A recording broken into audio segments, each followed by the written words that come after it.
नमस्कार, स्वागत है आप सभी का द शिक्षा कैपिटल यूट्यूब चैनल पे। हम लोग 2014 से 2024 तक जितने ही प्रैक्टिस सेट हुए हैं, जितने प्रीवियस ईयर पेपर पूछे गए हैं, सब हम आपको कंप्लीट कराने वाले हैं लाइन बाय लाइन। आप लोगों को तो पता है 2 क्लासें हो चुकी हैं, ये तीसरी क्लास है। अच्छा, दूसरी बात एक बता दूं कि आपको पता है गर्मी का मौसम है, थोड़ा कूलर चल रहा है तो थोड़ी आवाज़ आ रही होगी, मैं समझ सकता हूँ। इसके लिए मैं पहले से माफ़ी चाह रहा हूँ। बाकी उसकी तरफ अगर ध्यान नहीं देंगे, सिर्फ मेरी तरफ ध्यान देंगे, प्रश्नों की तरफ ध्यान देंगे, तो आपकी वो आवाज़ समझ में नहीं आएगी। चलो हम लोग शुरू करते हैं। देखो 37 तक हमारे प्रश्न हो चुके थे 2014 के जो है दूसरे शिफ्ट का पेपर, ठीक है, जून का, ये याद रखना, दूसरे शिफ्ट का पेपर। वो 50-50 तब होते थे, सबको पता है 50-50 के होते थे। और अब तो 100 प्रश्नों का जो है आपके सामने समाहार आता है एकदम से, और एक ही दिन पेपर हो जाता है, एक ही शिफ्ट में पेपर हो जाता है। अच्छी बात है, कोई दिक्कत नहीं है। तो हम लोग शंकर शेष के द्वारा रचित नाटक इसमें से पढ़ने वाले हैं। कौन सा नहीं आपको पता है कि मैं नाटक जब आपको प्रैक्टिस करवा रहा हूँ तो कैसे करवा रहा हूँ, बताइए कैसे कराता हूँ कि 4 ऑप्शन तो देता ही हूँ। ये तो प्रीवियस ईयर का है, उसमें जो हैं वो भी देता हूँ, यानी जो उनके अदर रचनाएं लगी हैं और जितनी ट्रिक व्रिक बनती हैं तो आप लोगों के सामने मैं रख देता हूँ। आप लोग मेरे साथ जुड़िए, आगे चलता हूँ। चलो देखो, इसमें ऑप्शन आ गया आपके सामने, चाहे ये दिख गया ऑप्शन, इसीलिए आप लोग इसका बता दिए। चलो अब बताइए, शंकर शेष द्वारा रचित नाटक नहीं है। देखो आपके सामने है, ऑप्शन ए है कोर्ट मार्शल, दूसरा है एक और द्रोणाचार्य, और सी ऑप्शन है घरौंदा अरे मायावी सरोवर। अच्छा, आपको पता है एक और द्रोणाचार्य नाटक तो सब लोग जानते हैं किसका है, बताइए किसका नाटक है, शंकर शेष का है, जो कि कब आया था, 1977 में। हमने कहा था एक और द्रोणाचार्य साथ साथ चलते हैं, तो 1977 में आया था, ठीक है। चलो, कोर्ट मार्शल नहीं है इनका, क्यों? क्योंकि इनका ये नाटक किसका है, ये नाटक है स्वदेश दीपक का। किसका है?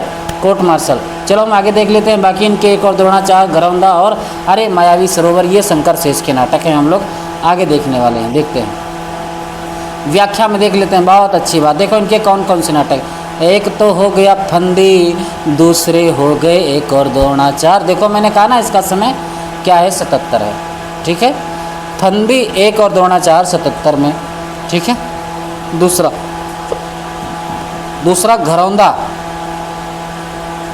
घरौंदा भी नाटक इन्हीं का है, इस बात को याद रखना, जो कि कब आया था, 1978 में। इसको थोड़ा बीच में सेंटर में ले आओ, ठीक है, अब दिख रहा सब।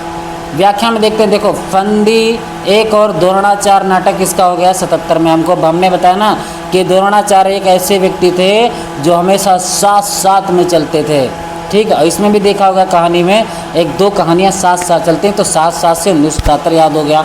आगे बढ़ते हैं। घरौंदा का समय क्या है, 1978 में आया था। अच्छा, आपको पता है 7-8 दिन हमको हुए हैं, सब लोगों को 7-8 दिन का मन करता है कि पढ़ाई से छुट्टी पा जाएं और थोड़ा घर चले जाएं। 7-8 दिन के लिए हम लोग घर चले जाएं और जाके नदियों के पास में बैठें और मिट्टी से घरौंदा बनाएं। कितने घरौंदे? 7-8 घरौंदे। तो याद रखना 1978 में कौन सी रचना है, घरौंदा ही, बोलना नहीं है। अरे मायावी सरोवर, समय क्या है इसका, 1980। जो 80 साल का बूढ़ा हो गया, अब वो क्या करेगा, माया वाया से नहीं जीतता, सोचता है कि ये सब माया है, मोह माया है, ठीक है, सब बेकार है। मन करता है बस सरोवर में जाएं, तालाब में जाएं, नहाएं, आराम से मस्ती काटें। तो अरे मायावी सरोवर 1980 में आया, ठीक है। अगले वक्त है रक्तबीज, अब बंधन, अपने अपने चेहरे, और अपने अपने एक और अलग से है चेहरे, और है कोमल गंधार, जो कि आया था 1982 में। अच्छी बात है, याद रखना कोमल गंधार कब आया, 1982 में। खजुराहो का शिल्पी इम्पोर्टेंट है, 1982 में। तो कोमल गंधार खजुराहो का शिल्पी 82। देखो कोमल गंधार खजुराहो का शिल्पी 82 बन गया। पोस्टर 83, बिन बाती के दीप, बिन बाती नहीं जलता है दिया, ठीक है। आधी रात के बाद में रचित शंकर शेष के प्रसिद्ध नाटक हैं, याद रखना ये कौन कौन से, सारे, फंदे, एक और द्रोणाचार्य, घरौंदा, मायावी सरोवर, रक्तबीज, बंधन, अपने अपने चेहरे, कोमल गंधार, खजुराहो का शिल्पी, ठीक है। किसका पोस्टर, ये, और बिन बाती के दीप, आधी रात के बाद, ये किसके नाटक है, शंकर शेष के, ठीक है।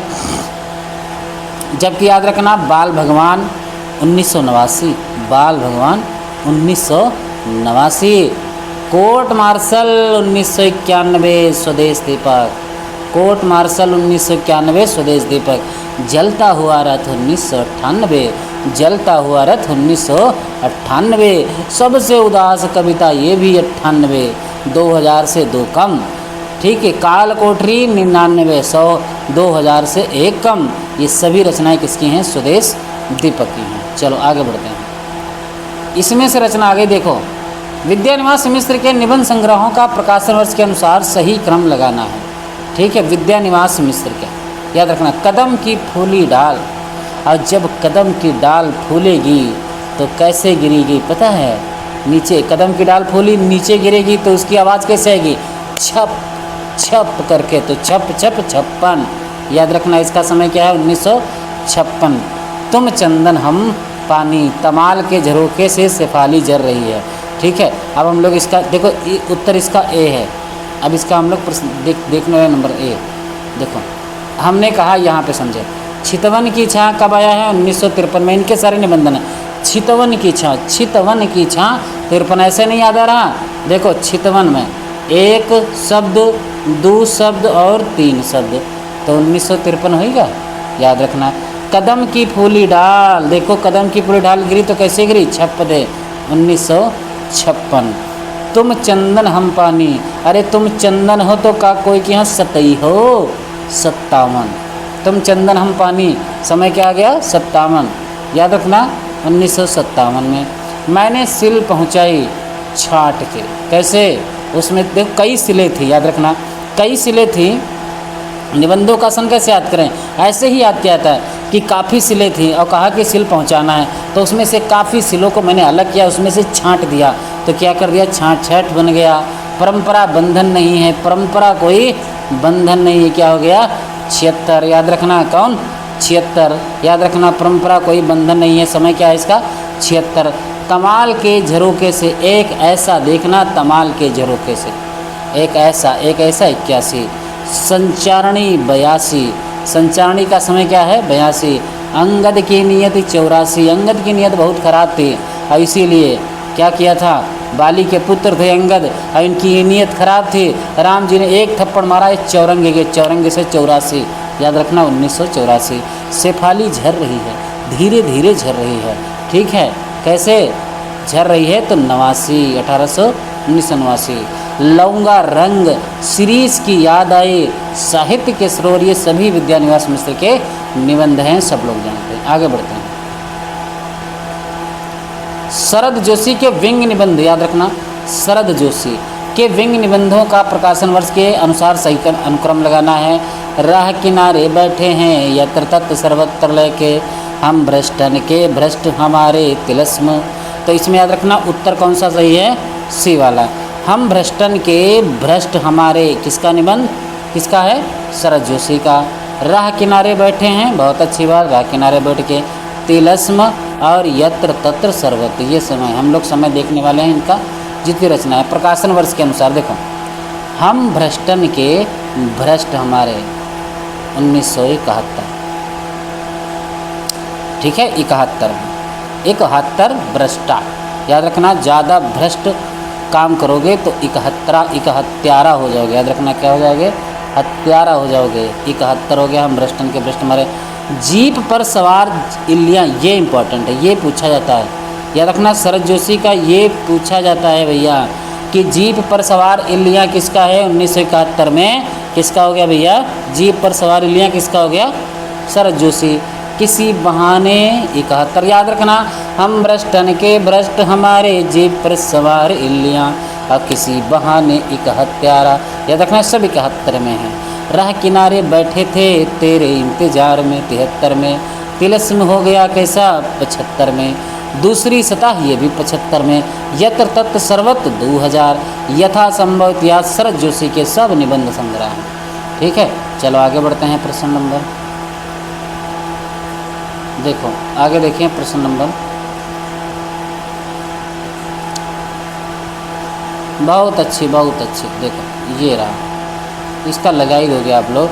निम्नांकित गीत नाट्यों का प्रकाशन वर्ष के अनुसार सही क्रम लगाएं। देखो इसमें आप हमको पता है कि सबका तो नहीं पता होगा, पर इसका तो पता है, इसका समय क्या 1954 में है ना। मत्स्यगंधा, अंधायुग, एक कंठ विस्पाई और अग्निलेख, ये सब गीत नाट्य हैं, ये भी याद रखना। कौन कौन हैं ये भी देखते हैं। देखो उदय शंकर भट्ट का है मत्स्यगंधा, कब लिखा गया 1937 में। 1937 में मत्स्यगंधा, ठीक है। कैसे 37 में, कैसे भैया 37 में, ठीक है 1937 में। अंधायुग अच्छा 54 नहीं 55, ओहो मुझसे गलती हो गई, सॉरी भैया मुझसे गलती हो गई। अंधायुग पहली बार मैं ये सन भूल गया हूँ। याद रखना यूजीसी नेट की रचनाएं अगर कोई व्यक्ति भूल गया है तो समझ लो बहुत बड़ी बात, बहुत अच्छी बात है। पता है कभी कभी भूल जाना चाहिए, इतना दिमाग कहाँ तक परेशान रहता है। याद रखना अंधायुग का समय क्या 1955 में।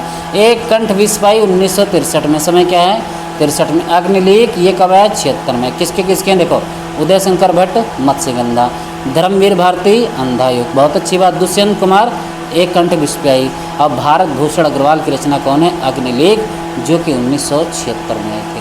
तो उदय शंकर भट्ट मत्स्यगंधा 37, धर्मवीर भारती अंधायुग 55, दुष्यंत कुमार एक कंठ विस्पाई 63, और भारत भूषण अग्रवाल अग्निलेख 1976। चलो आगे बढ़ते हैं। अब देखो इसमें सब लोग जानते हैं निम्नलिखित निबंधों को उनके निबंधकारों के साथ सुमेलित करना है। अच्छा आप हम जानते हैं आप लोग नहीं कर पाएंगे, कर लोगे मुझे पता है, मैं दिखा दूं आपको। ये रहा आपके सामने, ये रहा भैया लगाइए, ये रहा डी, यहाँ तक बताइए। ठिठुरता हुआ गणतंत्र किसका है, बसंत आ गया प्रिया नीलकंठी काव्य में रहस्यवाद। बताइए ठिठुरता हुआ गणतंत्र वसंत आ गया प्रिया नीलकंठी काव्य में रहस्यवाद। ठिठुरता हुआ गणतंत्र वसंत आ गया प्रिया नीलकंठी काव्य में रहस्यवाद। ठिठुरता हुआ गणतंत्र वसंत आ गया प्रिया नीलकंठी काव्य में रहस्यवाद। बताइए किसका, तो नहीं ऐसे याद होगा ना, मैं बता देता हूँ। देखो ठिठुरता हुआ गणतंत्र किसका आ गया, ये भी 75-77 के समय में ये लिखा गया था। याद रखना ये किसका आ गया, हरिशंकर परसाई का। और काव्य में रहस्यवाद किसका हो गया, रामचंद्र शुक्ल का। प्रिया नीलकंठी किसका हो गया भैया, कुबेर नाथ का। अब तो लगा ही लोगे, तो ए का चौथा ऑप्शन नंबर सी। तो वसंत आ गया किसका हो गया, हजारी प्रसाद द्विवेदी। हजारी प्रसाद द्विवेदी, देखते हैं बिल्कुल सी ऑप्शन। देखो हरिशंकर परसाई का निबंध कौन सा है, ठिठुरता हुआ गणतंत्र। हजारी प्रसाद द्विवेदी वसंत आ गया। कुबेर नाथ राय प्रिया नीलकंठी, बहुत अच्छा है याद रखना, ये पूछा भी कई बार एग्जामों में गया। आचार्य रामचंद्र शुक्ल काव्य में रहस्यवाद। बालकृष्ण भट्ट संसार महा नाट्यशाला भी इन्हीं की रचना है। चलो देखो काव्य शास्त्र, काव्य हेतु एवं काव्य प्रयोजन, आधुनिक हिंदी आलोचना एवं प्रमुख आलोचक। काव्यालंकार संग्रह आपको याद होना चाहिए कौन सा, कि काव्यादर्श रचा दंडी में भामा ने काव्यालंकार। धनिक धनंजय का 10 रूपक 4 प्रकाश में बटा है यार। धनिक धनंजय का 10 रूपक 4 प्रकाश में बटा है यार। आपको याद जो करना हो भारतीय काव्य शास्त्र प्लेलिस्ट देखो, उसमें ही पहला ही वीडियो इसी प्रकार से गाया है, जाके पढ़ो। काव्य शास्त्र, काव्य हेतु एवं काव्य प्रयोजन। देखो काव्यालंकार सार संग्रह, एक बात याद रखना, एक है काव्यालंकार, एक है काव्यालंकार संग्रह, ठीक है। तो आपसे देखो अगर काव्यालंकार ही पूछता है ऊ तो हो जाएगा, ऊ तो हो जाएगा भामा का, पर पूछ रहा है क्या, काव्यालंकार संग्रह। तो ई किसका हो गया, किसका हो गया, उद्भट्ट का या वामन का। वामन का नहीं होगा, किसका, वामन का है। देख लो एक बार तुम फिर से देख लो, उद्भट्ट का है। किसका है, उद्भट्ट का है। चलो ये रहे आपके सामने, मैंने पढ़ाया ना अभी आपको, काव्यालंकार संग्रह ये किसका हो गया, उद्भट्ट का। किसका हो गया बच्चा, उद्भट्ट का। काव्यालंकार किसकी हो गई, भामा की। काव्यादर्श, काव्यारस दर्श रचा दंडी ने। और काव्यालंकार सूत्रवर्ती, हाँ इस बात को मैं भूल गया था। काव्यालंकार भामा, काव्यालंकार संग्रह उद्भट्ट, काव्यालंकार सूत्रवर्ती वामन, ठीक है। इसको याद करने की ट्रिक क्या रखोगे, कि मेरा मन करता है कि मैं व्रत रख लूँ तो मेरा जीआरएफ निकल जाए, मेरा क्या हो जाए, जीआरएफ निकल जाए। ठीक है, याद रखना वामन की। ठीक समय भी आपके सामने दिया। चलो आगे बढ़ते हैं। अगला रचनाकार हम आपके सामने देखते हैं। देखो, वाह वाह वाह, ये किसकी पंक्ति है कि एवं क्रम है तुम विदाय रस विषम लक्षण सूत्र मह। यह रस संबंधी सूत्र किस आचार्य का है? एवं क्रम हे तुम, कौन? अभिधाय रस विषम लक्षण सूत्र मह। याद रखना, भरत मुनि आनंदवर्धन नहीं, अभिनव गुप्त का है। किसका है? अभिनव गुप्त का है। किसका? अभिनव गुप्त का। ये देखो आग सामने आ गया। ठीक है, आपके सामने आ गया कि वांग सत्वयुता कांत व्यार्थवा। ठीक है, ये याद रखना, सत्व शब्द को प्रयोग भी याद रखना, भरत मुनि दूसरी शताब्दी में। फिर क्या है, क्या है इसको, क्या कहते हैं इसको, चारुत्वोत्कर्ष निबंधना ही वाच्य व्यंग्यो। ये किसका हो गया? आनंदवर्धन का है। देखो संस्कृत थोड़ा कम आती है, ऐसी दिक्कत नहीं है। एवं क्रम हे तो लक्षण सूत्र महा, अभिनव गुप्त का अभी हम लोग पढ़ चुके हैं। और फिर क्या है, सिर जरखंडी लोयडी गलिमड यह नबीस। ये किसकी? हेमचंद्र की। याद रखना, संदेश राशक से ही होगी। मार्क्सवादी आलोचक नहीं इसमें, रामविलास शर्मा, नामवर सिंह, शिवदान सिंह चौहान, विजय देव नारायण शाही। कौन नहीं है मार्क्सवादी आलोचक? देखो एक बात बता दूँ, विजय देव नारायण शाही नहीं है, नामवर सिंह मार्क्सवादी हैं, रामविलास शर्मा भी है। डी ऑप्शन नहीं होना चाहिए। अच्छा डी, विजय देव, हाँ वही, विजय देव नारायण सही नहीं है, याद रखना। प्रकाश, देखो प्रकाश चंद्र गुप्त एक याद रखना, प्रकाश चंद्र गुप्त, रामविलास शर्मा, मुक्तिबोध, शिवदान सिंह चौहान, नेमीचंद्र जैन, अमृत राय, शिव कुमार मिश्र, नामवर सिंह, ये सभी मार्क्सवादी समीक्षक हैं। जबकि विजय देव नारायण शाही, मलयज, परमानंद श्रीवास्तव, रामचंद्र चतुर्वेदी इत्यादि नए समीक्षकों में गिने जाते। अभी मैंने गाना गाया था, काव्यादर्श रचा दंडी ने भामा ने काव्यालंकार, अधनिक धनंजय का दशरूपत। पूरा मैंने जितनी रचना है सब गाया है, जाके प्लेलिस्ट तो खोलो, वहाँ पे वही फिर से लिखा है आपके लोगों के सामने कि काव्यादर्श किसकी? 7वीं शताब्दी में दंडी की है। काव्यालंकार सूत्रवृत्ति किसकी हो गई? वामन की है। काव्यालंकार किसकी हो गई बच्चा? रुद्रट की है। काव्यालंकार भामा की है। ठीक है, काव्यालंकार देखो रुद्रट की भी है और इनका भी याद रखना। आचार्य कुंतक, एक तो उत्तर दिख जाता है, ये बड़ी दिक्कत। आचार्य कुंतक काव्य शास्त्र में किस संप्रदाय के प्रवर्तक माने जाते हैं? कौन? कुंतक। आप इसको याद ऐसा कि वक्रतुंड महाकाव्य सूर्य कोटि संप्रभा। तो याद में कहाँ? ऊपर वक्र कुंड, वक्रोक्ति। वक्रोक्ति सिद्धांत के कौन हैं? कुंतक हैं, आपको पता है। औचित्य के कौन हो गए? क्षेमेंद्र। ध्वनि के कौन हो गए भैया? आनंदवर्धन। रीत सिद्धांत के कौन हो गए? वामन। ठीक है, सबका मैंने अच्छी तरीके से करा, देख लो यहाँ पे। संप्रदाय देखो, रस के भरत मुनि, अलंकार के भामा, और चित्त के क्षेमेंद्र, वक्रोक्ति के कुंतक, और ध्वनि के आनंदवर्धन, रीत वामन के प्रवर्तक माने जाते हैं। चलो आगे बढ़ते हैं। हिंदी में लोक जागरण की अवधारणा किस आलोचक की? लोक जागरण, देखो बहुत अच्छी बात है, रामविलास शर्मा। किसकी हो गई? रामविलास शर्मा के लोक जागरण। लोक जागरण की अवधारणा किस आलोचक की है भैया? रामविलास शर्मा के। किसकी है बच्चा? रामविलास शर्मा। बहुत अच्छे। चलो आगे बढ़ते हैं। ये रहा, वाह वाह वाह, आपके सामने क्वेश्चन मैंने दे दिया, बहुत लंबा क्वेश्चन, कि रामविलास शर्मा के निम्नांकित कृतियों का प्रकाशन वर्ष के अनुसार सही अनुक्रम लगाना है। विराम चिन्ह, भाषा, साहित्य और संस्कृति, प्रकृति और परंपरा, भाषा, युगबोध और कविता। बताइए कौन सा इसका उत्तर सही है? देखो ये बहुत आलोचना है, तो आलोचनाओं के सन याद नहीं होंगे तो ऐसे आप लगा नहीं सकते हो। ठीक है, पर इसका उत्तर तो सब लोग जानते हो, इसका क्या है? डी है। चलो हम लोग देख लेते, सॉरी बी है, देख लो बी है इसका। क्या है? बी है। हम लोग देखते हैं। बहुत रचना करोगे क्या? कहाँ कहाँ तक विचारों की याद करो। ठीक है, देखो प्रगति और परंपरा, ये किसकी हो गई? 48 की है। प्रगति और परंपरा 48 साल हो गए ये परंपरा चलती हुई कि यूजीसी नेट का पेपर जून और दिसंबर में ही होगा। ये प्रगति और परंपरा याद रखना 48 साल हो गए। साहित्य और संस्कृति 49। याद रखना, साहित्य और संस्कृति का समय क्या है? 49। साहित्य और संस्कृति याद रखना, रामविलास शर्मा का पूछ सकता है।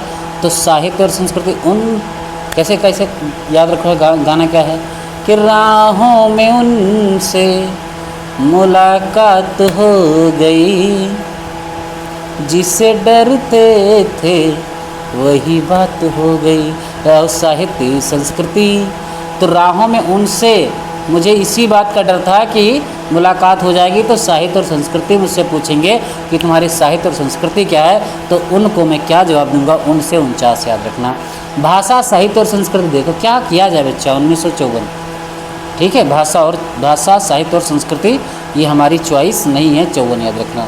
प्रगतिशील साहित्य की समस्या, ये भी देखो 54 में आ गया। प्रगतिशील साहित्य की समस्या कब आई? 54। प्रगतिशील साहित्य की समस्या 54। प्रगतिशील आस्था और सौंदर्य आपको नहीं भूलना, याद रखना। ये निबंध, ये आलोचना नहीं पूछना, बोलना है आस्था और सौंदर्य 61 में आया रामविलास शर्मा। आस्था और सौंदर्य 61 में आया रामविलास शर्मा। आस्था और सौंदर्य 61 में आया रामविलास शर्मा। आस्था और सौंदर्य 61 में आया रामविलास शर्मा। आस्था और सौंदर्य 61 में आया रामविलास शर्मा, याद रखना। भाषा और समाज ये भी 61 में आया। मानव सभ्यता का विकास 65। नई कविता का अस्तित्ववाद 1978। नई कविता का अस्तित्ववाद 1978। नई कविता का अस्तित्ववाद 1978, ये भी अच्छी बात है। भाषा युगबोध और कविता 1981, याद रखना। भाषा युगबोध और कविता 1981 में। परंपरा का मूल्यांकन ये भी 81 में। लोक जागरण और हिंदी साहित्य 85 में। विराम चिन्ह हिंदी जाति का साहित्य 86 इत्यादि रामविलास शर्मा के निबंध संग्राम। 2014 से पढ़ाने का यही मूल कारण है कि आप 2014 से पढ़ते जाइए, फिर देखते हैं कि कहाँ कहाँ प्रश्न रिपीट करेंगे। ठीक है, जब हम लास्ट में पेपर देखेंगे तो हम ये सोच सकते हैं कि अगर हम प्रीवियस अच्छी तरीके से किए होते हैं तो हम कितने प्रश्न आज यहाँ पे कर सकते थे, जो कि मैं आपको दिखाऊंगा।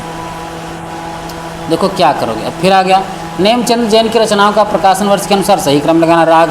रंग दर्शन तीसरा पाठ। अधूरे साक्षात्कार जन कौन सा है? जनांतिक। ABCD बताइए, बताइए बच्चा बताइए। इसमें क्या, इसमें 100 प्रश्न है क्या भैया? चलो रंग, देखो इसका उत्तर क्या हो गया? ऑप्शन नंबर क्या है गया इसका? C। कौन सा हो गया? C। अधूरे साक्षात्कार, देखो अधूरे साक्षात्कार का समय क्या है? 1966 में। अधूरे यहाँ लिख लो, अधूरे साक्षात्कार 1966। ठीक है। रंग दर्शन, रंग दर्शन इसमें है नहीं, रंग दर्शन है। रंग दर्शन का समय क्या हो गया भैया? 67। रंग दर्शन 67 में। बदलते परिप्रेक्ष्य 1968 नहीं है। जनांतिक है, जनांतिक क्या समय क्या है? 81। बहुत अच्छी बात। भारतीय नाट्य परंपरा नहीं है, तीसरा पाठ है इसमें। तीसरा पाठ 98 में। देखो तीसरा पाठ क्या है? 98 मिला लो। तो 66 में सबसे पहले कौन सा आएगा? 66, 67 है ना। अब फिर 81, फिर 98। चलो फिलहाल नेमचंद्र जैन के हम लोग देख लेते हैं। अधूरे साक्षात्कार का समय क्या है? 66। अधूरा साक्षात्कार क्यों रह गया? क्योंकि उनको अलग कर दिया गया था, छांट दिया गया था, इसीलिए अधूरे साक्षात्कार रह गया। रंग दर्शन, रंग का जो हम लोग जब जाते हैं रंग दर्शन देखने, रंगमंच पे, ठीक है, तो क्या करते हैं? देखते हैं और सर दे वहाँ से निकल लेते हैं, तो सर से याद रखना 67 रंग दर्शन। बदलते परिप्रेक्ष्य ये क्या हो गया? 68। ठीक है। देखो इस बदलते हुए परिवेश में आपको अर्चना नहीं है, बढ़ते जाना है आगे। बदलते हुए परिप्रेक्ष्य में आगे बढ़ते जाना है, अर्चना नहीं है, 68 याद रखना। जनांतिक क्या हो गया? 81। भारतीय नाट्य परंपरा 89। दृश्य 93। रंग परंपरा याद रखना 96 इम्पोर्टेंट है। रंग कर्म की भाषा 96 इम्पोर्टेंट है। तीसरा पाठ 98, ये भी वेरी इम्पोर्टेंट बात है। चलो देखो, अब देखो यहाँ पे हमारे आगे कुछ क्वेश्चन।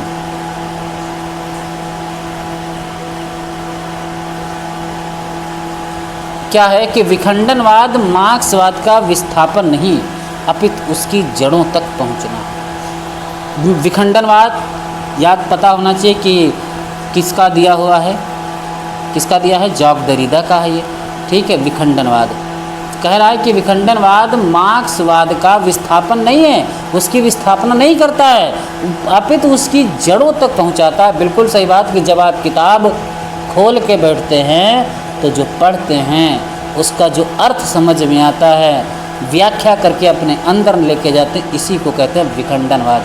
याद रखना, उसकी जड़ों तक पहुंचाता है। कह रहे हैं क्योंकि मार्क्सवाद विखंडनवाद, मार्क्सवाद से विखंडनवाद का जन्म हुआ। ना कब आया मार्क्सवाद और कब हुआ विखंडनवाद, ये भी याद रखना। जैक देरिडा 1930 में थे और मार्क्सवाद कार्ल मार्क्स लेके आए, जो कि उनका समय था 1828 या 18 के समय में।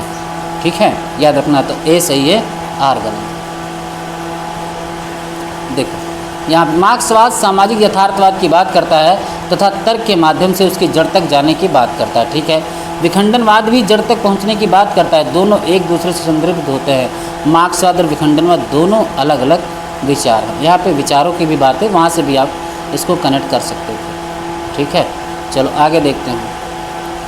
निम्नलिखित में से ग्रंथों के उनके आलोचकों के साथ सम्मिलित करना। तुलसीदास, महावीर प्रसाद द्विवेदी और हिंदी नवजागरण, हिंदी साहित्य के 80 वर्ष और भाषा और संवेदना। देखो भाषा और संवेदना अभी हमने आस्था और सौंदर्य पढ़ा था। ठीक है, अब हम लोग तुलसीदास नहीं पढ़ सकते क्या, पर हिंदी साहित्य के 80 वर्ष जरूर पढ़ सकते थे। वो भाई लाइट चली गई है। ठीक है, लाइट चली गई, कोई नहीं, हम लोग पढ़ते रहेंगे। चलो ये बताइए, तुलसीदास, मैं कितना काला आ रहा हूँ नहीं, ये तो मुझे पता है। ठीक है, ये बताइए, निम्नलिखित आलोचना ग्रंथों के उनके आलोचकों के साथ सम्मिलित करना है। तुलसीदास, ठीक है, ये किसका, हिंदी साहित्य के 80 वर्ष किसका है, रामविलास शर्मा का है कि रामस्वरूप चतुर्वेदी का है, देख लेते हैं भैया। एक का चौथा, हाँ, माता प्रसाद गुप्त का है, तुलसीदास का है माता प्रसाद गुप्त, ये ठीक है। देखो यहाँ से तुलसीदास किसकी हो गई, तुलसीदास भैया किसकी हो गई, तुलसीदास बच्चा किसकी हो गई। ठीक है, हिंदी देखो यहाँ से देख लेते हैं। महावीर प्रसाद द्विवेदी और हिंदी नवजागरण, महावीर प्रसाद द्विवेदी और हिंदी नवजागरण, इसका तीसरा पार्ट, यानी किसका, ये तो रामविलास शर्मा अभी हम लोग पढ़ के आए। ठीक है, हिंदी साहित्य 80 वर्ष, ये किसकी, शिवदान सिंह चौहान की, याद रखना। हिंदी साहित्य के 80 वर्ष किसके, शिवदान सिंह चौहान के। भाषा और संवेदना किसकी हो गई, भाषा और संवेदना किसकी होगी, रामस्वरूप चतुर्वेदी की हो गई। चलो आगे बढ़ते हैं, ये देख लो, हम लोग देख लेते हैं, इंपॉर्टेंट है। देखो तुलसीदास, इसका समय क्या है, 1940 में आया, और ये माता प्रसाद गुप्त इस पे इसको लिखे थे। तार सप्तक याद रखना, 1943 में नेमचंद्र जैन इसके ग्रंथकार हैं। हिंदी साहित्य के 80 वर्ष 1954 में शिवदान सिंह चौहान ने लिखा था। भाषा और संवेदना 1964 में रामस्वरूप चतुर्वेदी ने। महावीर प्रसाद द्विवेदी और हिंदी नवजागरण 1977 में रामविलास शर्मा, सब लोगों को मालूम है। निम्नलिखित सिद्धांतों को उनके विचारकों के साथ सम्मिलित करना है। मनोविश्लेषणवाद, अस्तित्ववाद, उत्पत्तिवाद, अभिव्यक्तिवाद, बहुत अच्छी बात है। देखो इसको लगा लोगे आप लोग यहाँ से।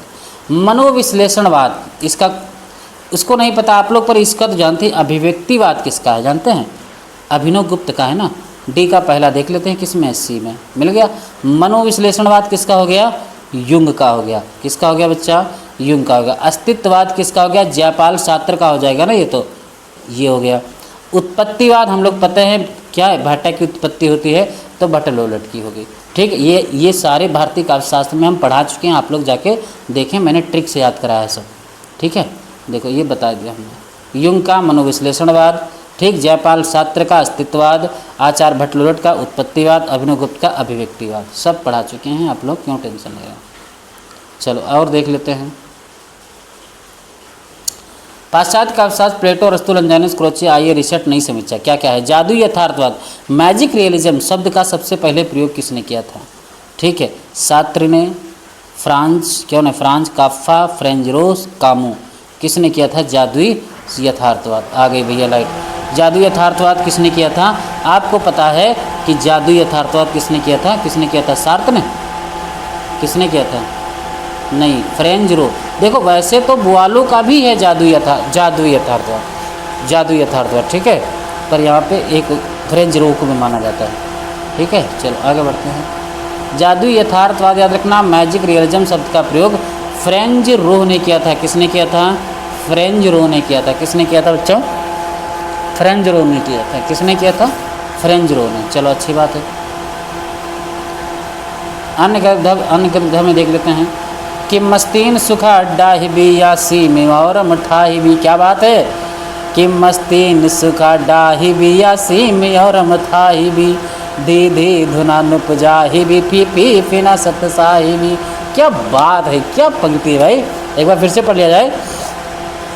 क्या है कि मस्तीन सुखा डाही भी आसी में और मठाही भी दे दे धुना नुपजाही भी फी फिना सतसाही भी।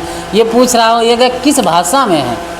नहीं, किस भाषा में? मागधी है, पैसाची है, बांगरू है, कौरवी है, किस में है भाई? पैसाची में है। हाँ, पैसाची में। देखो ये पैसाची भाषा का प्रयोग किया गया है। ठीक है, पैसाची भाषा का। एक मिनट थोड़ा बंद कर लो। ठीक है, मस्तीन तो याद रखना किसकी है? पैसाची में। किसका है बच्चा? पैसाची। इम्पोर्टेंट। मस्तीन सुखा डाही भी फी बिना फिना सतसाही। पैसाची भाषा का नमूना। यह भाषा प्राचीन काल में कश्मीर क्षेत्र में बोली जाती है। याद रखना।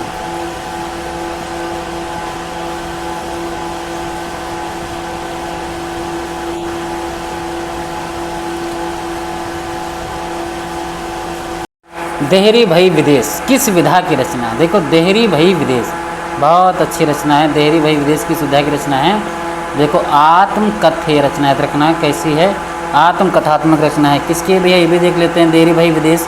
देखो देहरी भई विदेश सन 2005 में 20 लेखिकाओं का आत्मकथ्य। याद रखना 20 लेखिकाओं का, बहुत इंपॉर्टेंट है। संकलित है। इसको 3 शीर्षकों यानी दस्तावेज, आत्मकथ्यांश और आत्म काव्य में विभक्त है। इस पुस्तक का संपादन राजेंद्र यादव ने अर्चना वर्मा व बलवंत कौर के सहयोग से किया गया था। याद रखना इस पुस्तक का संपादन किसने? राजेंद्र यादव, अर्चना वर्मा और बलवंत कौर के सहयोग से किया था। इस बात को भी आपको याद रखना है। ठीक है, अगर थोड़ा माइक सही कर लें। इस बात को चलो याद रखना। हाँ, क्या क्वेश्चन आ गया? भावरूपी परिवार की भाषा नहीं है। कैटैलिक, इतालिक, जर्मनिक और सियोन। याद रखना ये सारी की संरचना है। कैटैलिक, इतालिक, जर्मनिक, ये किसकी नहीं है? सियोन नहीं है। ठीक है, देख लेते हैं कि बहुरूपी परिवार के अंतर्गत 10 भाषाओं की गणना की गई है। देखो कौन? एक केल्टिक, इतालिक, जर्मनिक, ग्रीक, और कौन? स्लाविक, अल्बनी, आर्मनी और खत्ती यानी हत्ती, तुखारी, भारती रानी, आर्य। जबकि सियोन, पिमन, फिर सोसेनियन, इरोकोइन इत्यादि ये किसमें? इस्किमो वर्ग की भाषा हैं। क्या बात है नाम है। ठीक है, आधुनिक आर्य भाषाओं के वर्गीकरण के अनुसार पूर्वी समुदाय की भाषा नहीं। पूर्वी समुदाय वही पूर्वी समुदाय कौन कौन से? उड़िया, मराठी, बिहारी, बंगला। तो पूर्वी समुदाय उसके अंतर्गत पूर्वी की बात रहा, कौन सी भाषा नहीं है? तो उड़िया, मराठी, बंगला और कौन सी? बिहारी। किसके अंतर्गत आते हैं? कौन? बिहारी, मराठी, महाराष्ट्री के अंतर्गत आती है। याद रखना। चलो ये देखो सब समुदाय रखे हैं, इनको देख लेते हैं। डॉक्टर ग्रियर्सन, याद रखना डॉक्टर ग्रियर्सन ने अपने ग्रंथ भाषा सर्वेक्षण में भारतीय आर्य भाषाओं का वर्गीकरण निम्नलिखित किया गया। देखो उत्तर पश्चिमी समुदाय, इसके अंतर्गत कौन सी की? लहंदा और सिंधी को। याद रखना लहंदा जो कि पश्चिमी पंजाबी और सिंधी इसको उत्तर पश्चिमी संप्रदाय के अंतर्गत, उत्तर पश्चिमी जो है समुदाय। ठीक है, दक्षिणी समुदाय के अंतर्गत याद रखना किसका नाम दिया है? मराठी का। ये भी इम्पोर्टेंट है। पूर्वी संप्रदाय के अंतर्गत उड़िया, बिहारी, बंगला, असमिया। उड़ा था बिहार में, बगल में पहुंच गए असम में। ठीक है, पूरब की बात है। याद रखना बीच का संप्रदाय पूर्वी हिंदी। इम्पोर्टेंट। केंद्रीय अथवा भीतरी समुदाय कौन कौन से? पश्चिमी पंजाबी, गुजराती, भितनी, खानदेशी, है राजस्थानी। याद रखना पश्चिमी पंजाबी, गुजराती, भितनी और खानदेशी, राजस्थानी, ये केंद्रीय अथवा भीतरी समुदाय के अंतर्गत की वो भाषाएं हैं। ये बहुत इंपॉर्टेंट। आगे बढ़ते हैं, पहाड़ी समुदाय देख लेते हैं भैया। पहाड़ी समुदाय पूर्वी पहाड़ी अथवा नेपाली, मध्य या केंद्रीय पहाड़ी और पश्चिमी पहाड़ी। Very important. चलो आगे बढ़ते हैं। हिंदुस्तानी शब्द यूरोप के लोगों की देन है। चलो गारसादा तासी, शिव सिंह सेंगर, ग्रियर्सन और रामचंद्र शुक्ल। तो किसने दिया था? किसने दिया था भैया? ग्रियर्सन ने। जॉर्ज ग्रियर्सन इनका पूरा नाम था। ठीक है, सब लोग जानते हैं। पश्चिमी हिंदी के अंतर्गत नहीं थी। हमने कहा नहीं याद रहती, ऐसे कर लो, ओ बी बी के, ओ बी बी, ऐसे करो, ओ बी बी, या ऐसे कर लो, ओके बीबी, ऐसे बहुत अच्छी बात है, ऐसे सबसे बढ़िया। ओके बीबी, हम चलते हैं जीआरएफ का पेपर देने। ओके बीबी, इसमें देखो कौन कौन से। ओ से ओकार बहुला, के से कन्नौजी, बी से ब्रज बोली और बी से कौन? बुंदेली। सारी आ गई, उसी को बांग्रा कहते हैं। तो बघेली नहीं है, बांगरू, बुंदेली और कन्नौजी, ये सब क्या है? पश्चिमी हिंदी के अंतर्गत। क्या पश्चिमी हिंदी के अंतर्गत नहीं आती? पूछ रहा था, क्या तुम लोग कंफ्यूज कर रहे हो? पश्चिमी हिंदी के अंतर्गत नहीं आती, बंगाली, वही बात है, बघेली नहीं आती। ठीक है, बाकी बांगरू, कन्नौजी, बुंदेली आती, बघेली नहीं आती है। ठीक है, हमने ना कहा था, वही बात है। खड़ी बोली कौरवी, ब्रज, हरियाणवी, बंगरू, कन्नौजी, बुंदेली आती है, जबकि पूर्वी हिंदी की बोली अवधी, बघेली, छत्तीसगढ़ी। इसका याद मैंने कहा था, ABC, अवधी, बघेली और छत्तीसगढ़ी पूर्वी हिंदी की बोली हैं। प्रभा खेतान याद रखना। प्रभा खेतान की आत्मकथा, एक कहानी अभी ना आए, एक कहानी अभी, कहानी किसकी हो गई? मनु भंडारी की। पिंजरे की मैना, आगे बढ़ लेते हैं थोड़ा। ओहो, दिख गया, अन्य से अनन्या तक। ठीक है, प्रभा खेतान का है, याद रखना। हादसे, बहुत अच्छी आत्मकथा है मेरे ख्याल से। हादसे देख लेते हैं, ये रही आपके सामने। हाँ, रमणिका की है ना आत्मकथा, बता तो रहा था। एक कहानी अभी 2007 में मनु भंडारी की है, हमारे एग्जाम में UGC नेट में लगी हुई है। पिंजरे में मैना 2008 में आई चंद्रकिरण, जो है कौन? सोनरेक्सा। और फिर आते हैं अन्या से अनन्या 2007 में प्रभा खेतान। हादसे याद रखना, यह आत्मकथा 2005 में रमणिका गुप्ता की। Very good. ओहो, क्या बात है, देखो फिर दिख जाता है, मैं क्या करूँ। निम्नांकित दलित लेखकों की आत्मकथाओं का प्रकाशन वर्ष के अनुसार सही क्रम क्या है? तिरस्कृत, हादसे, झूठन, मुर्दैया। देखो इसमें अभी हम लोगों ने हादसे पढ़ा, तो हादसे का समय क्या हो गया? 2005 में। क्या हो गया भैया? 2005। मुर्दैया कब लिखी गई? 2015 में नहीं, 2005 या 2010 में इसी प्रकार से मुर्दैया आई थी। हम कैसे मुर्दैया बोल सकते हैं भैया? बस देखो, याद रहेगा, मुझे कैसे बोल सकता है मुर्दैया? मैं नहीं बोल सकता किसी कीमत पे। ठीक है, याद रखना। सबसे पहले कौन सी आई? जूठन, 1997 में आई, ओम प्रकाश वाल्मीकि की। याद रखना, ओम प्रकाश वाल्मीकि की जूठन है 97। तिरस्कृत, संतप्त 2002 और संतप्त 2006 डॉक्टर सूरजपाल करी है। हादसे 2005 रमणिका और मुर्दैया 2010 डॉक्टर तुलसीराम, मणिकर्णिका 2014 में, ये भी तुलसीराम की है। मेरी पत्नी और भेड़िया, ये बहुत बार पूछी जाती है, 2010 में ये डॉक्टर धर्मवीर की है। शिकंजे का दर्द 2012 सुशीला टकभोरे। अच्छा, आपको पता है कोई शिकंजे में आपको भर ले, ठीक है, तो याद रखना, कभी शिकंजे में भौरे को अगर भर लिया जाए तो उसको दर्द तो होगा। याद रखना, शिकंजे का दर्द 2012। यहाँ नहीं, जब मैं इसको पढ़ाता हूँ हिंदी साहित्य का इतिहास, बहुत अच्छे अच्छे गाने सुनाता हूँ, रचना ऐसे याद हो जाती हैं। ठीक है, वैसे तो सारी बहुत हैं, पर जो लायक हैं, जिनसे हम लगभग 75% पेपर हम लोग कर सकते हैं मेरे गानों में ही, रचनाओं में। ठीक है, नहीं मानते तो आधुनिक काल में पढ़ाया हूँ, आधुनिक काव्य को भी हिंदी साहित्य के इतिहास में। ठीक है, पूरा हिंदी साहित्य के इतिहास में आदिकाल, भक्तिकाल, रीत काल को भी नहीं पढ़ाया है। ठीक है, आदिकाल पढ़ाया है, भक्तिकाल पढ़ाया है, उसमें थोड़ा कुछ बहुत, ठीक है, जो राइटर लगे, बाकी आधुनिक काल पूरा पढ़ाया है। भारतेंद्र प्रयोग, भारतेंद्र युग पढ़ोगे तो ऐसी इस प्रकार से मैंने आला बनाया है भारतेंद्र हरिश्चंद्र पे। कौन सा? कि नाम था उनका भारत हिंदू, 70 का विग्रंथ संसार, उर्दू में उपनाम रसा था, उर्दू में उपनाम रसा था, गुरु थे इनके हिंद सितार। इसी प्रकार से सारी रचनाएं हम लोगों ने पढ़ी हैं।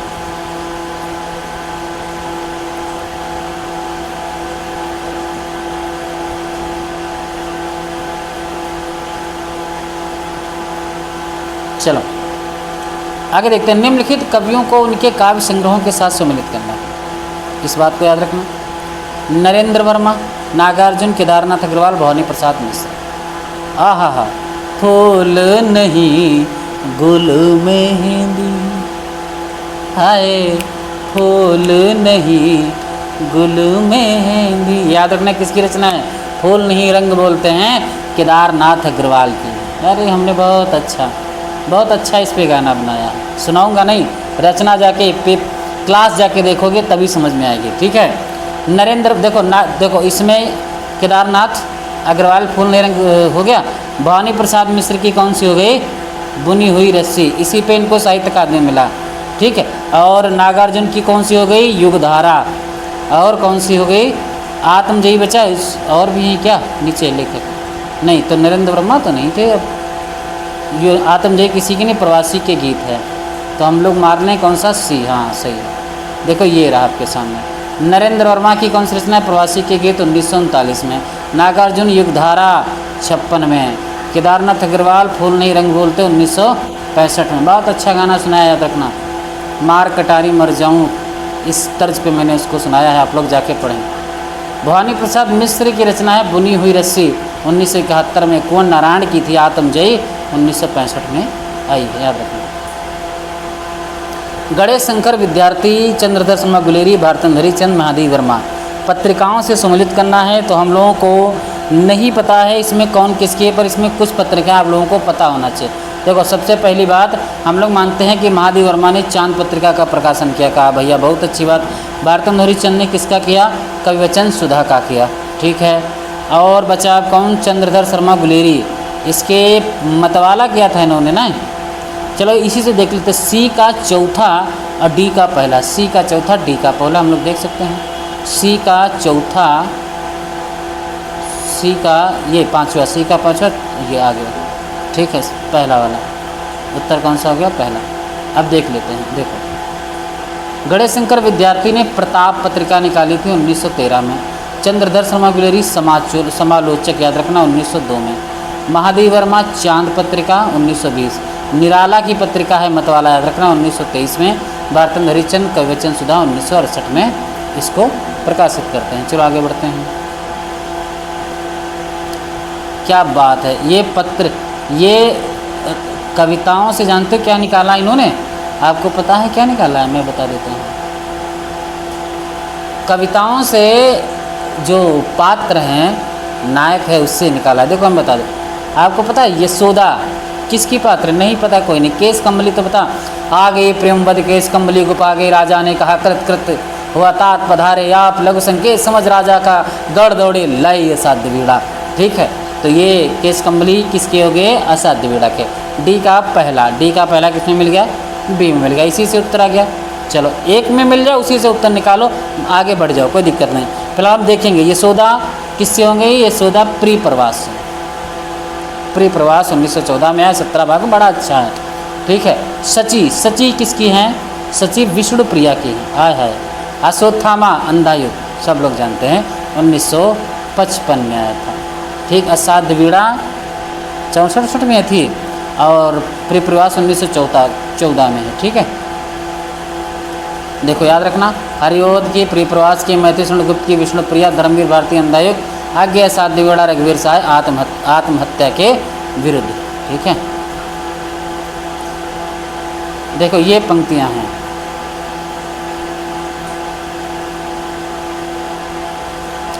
मिलान करना है।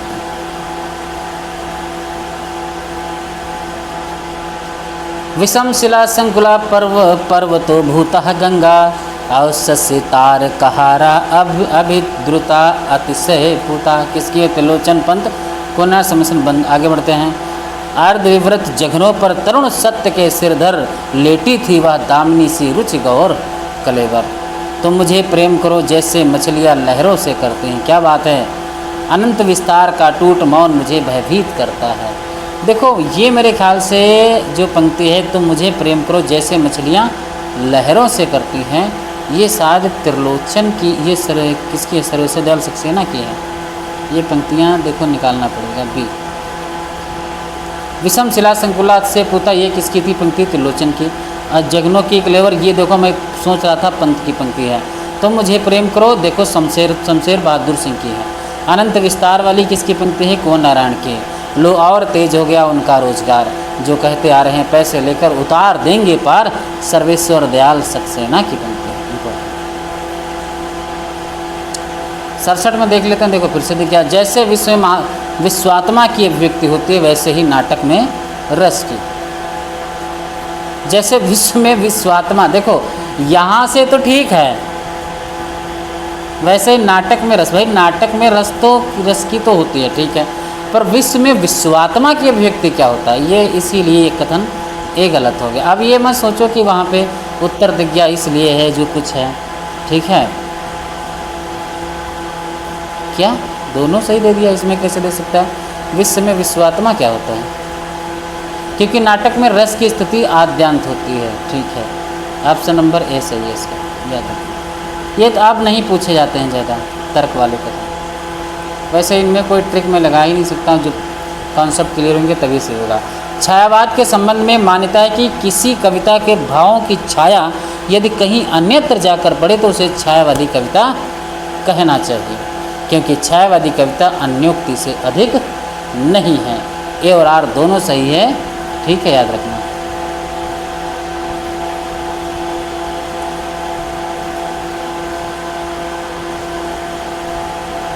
ये देखो, ये तो कथन आपको पता है कि जिस प्रकार आत्मा की मुक्तावस्था ज्ञान दशा कहलाती है, उसी प्रकार हृदय की यह मुक्तावस्था रस दशा कहलाती है। हृदय की इसी मुक्ति की साधना के लिए मनुष्य की वाणी जो शब्द विधान करते हैं उसे कविता कहते हैं, ठीक है, क्योंकि कविता मनुष्य की चेतना के अनासक्त बनाती है, ठीक है। तो भैया आपको पता है ये सही है, और गलत ऊपर तो पूरा रामचंद्र शुक्ल का कथन ही दे दिया आपके सामने, ठीक है। स्थापना, शास्त्रीय सिद्धांत परिवर्तनशील है, उनका युग अनुकूल पुनराख्यान होना चाहिए, ठीक। तर्क क्या है? क्योंकि शास्त्रीय सिद्धांतों का युग अनुकूल पुनराख्यान न होने से उनका महत्व बना रहता है, ठीक है। वेरी इंपॉर्टेंट क्या है? दोनों सही हैं, ए और ए सही, आर गलत है, ठीक है, ए और आर सही है। क्या कहा कि कोई भी सिद्धांत अपने समय के लिए उपयुक्त होता है, लेकिन वह हमेशा उपयुक्त नहीं रह सकती, क्योंकि समय परिवर्तनशील है, अतः व्यवस्था भी परिवर्तनीय होनी चाहिए। यदि वह प्रासंगिक ना रही हो तो सिद्धांत का पुनरुत्थान होना चाहिए कि हम समय की मांग को पूरा कर सके और आगे बढ़े, ना कि इसलिए कि उनका महत्व कम करना, ठीक है। फिर चलो आगे बढ़ते हैं। सर्वभूत को सर्वभूत की आत्मभूत करके अनुभव करना ही काव्य का चरम लक्ष्य है, क्योंकि साहित्यकार लोक सत्ता को ना स्वीकार करके सिर्फ व्यक्ति सत्ता को स्वीकार करता है। बताइए क्या सही? ए सही है, आर गलत है, ठीक है। ये वाला सही है, ये गलत है। ये देखो कथन और आ रहे हैं, इनसे अब ये प्रश्न नहीं बनते हैं। यूजीसी नेट दिसंबर परीक्षा 2014 द्वितीय प्रश्न पत्र का हल।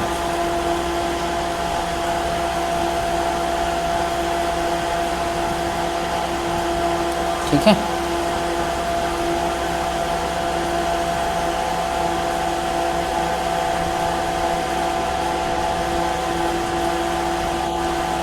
चलो यूजीसी नेट इसमें देख लेते हैं कुछ प्रश्न आपके सामने जो हैं।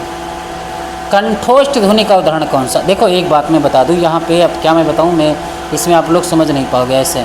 देखो मैंने पूरी वर्णमाला अच्छी तरीके से पढ़ाई है, जाके यूपी बीएड लिखा होगा प्लेलिस्ट में, ठीक है, यूपी बीएड वाली प्ले, इसमें दो पहला दूसरा भाग पूरा वर्णमाला मैंने बेहतरीन तरीके से समझाने की कोशिश की है। फिर भी एक बार यहाँ से समझ लो, यहाँ से कंठ और ओष्ठ, ठीक है, जो कंठ और ओष्ठ दोनों से बोले जाते हैं इस प्रकार से। देखो आपको पता है कि ह्रस्व दीर्घा है, एक क्या है ह्रस्व ई और दीर्घ ई है, ठीक है, और क्या है ह्रस्व उ और दीर्घ उ है। चलो एक बात हो गई, फिर क्या हो गया, एक री हो गया। यहाँ पे देखें तो क्या हो गया, ए और ए हो गया। यहाँ पे देखें तो ओ और औ हो गया। इनको अगर उच्चारण स्थान के आधार पर देखा जाए तो ह्रस्व हमेशा कंठ से बोले जाते हैं। कहाँ से? कंठ से, गले से बोले जाते हैं। ह्रस्वी तालव्य से बोले जाते हैं। कहाँ से? तालु से बोले जाते हैं। ह्रस्व उ कहाँ से बोले जाते हैं? ओष्ठ से। दोनों छोटा ऊ बड़ा ऊ कहाँ से बोले जाते हैं? ओष्ठ से। कहाँ से? ओष्ठ से। इनको बोलने में जब भी आप बोलते हो तो हमारे ओंठ गोल हो जाते हैं। री री बोलते हैं तो मुख हमारा बंद होने लगता है मुख, तो इसको मूर्धन्य स्वर कहते हैं। याद रखना, इसको मूर्धन्य स्वर भी कहा जाता है। ठीक है। ए और ऐ देखो कंठ तालब हैं। कैसे? क्योंकि आपको पता है कि हरस आ और हरस ई से मिलके ए और ए का निर्माण हुआ है। और आ हमारा कैसा है? कंठ है।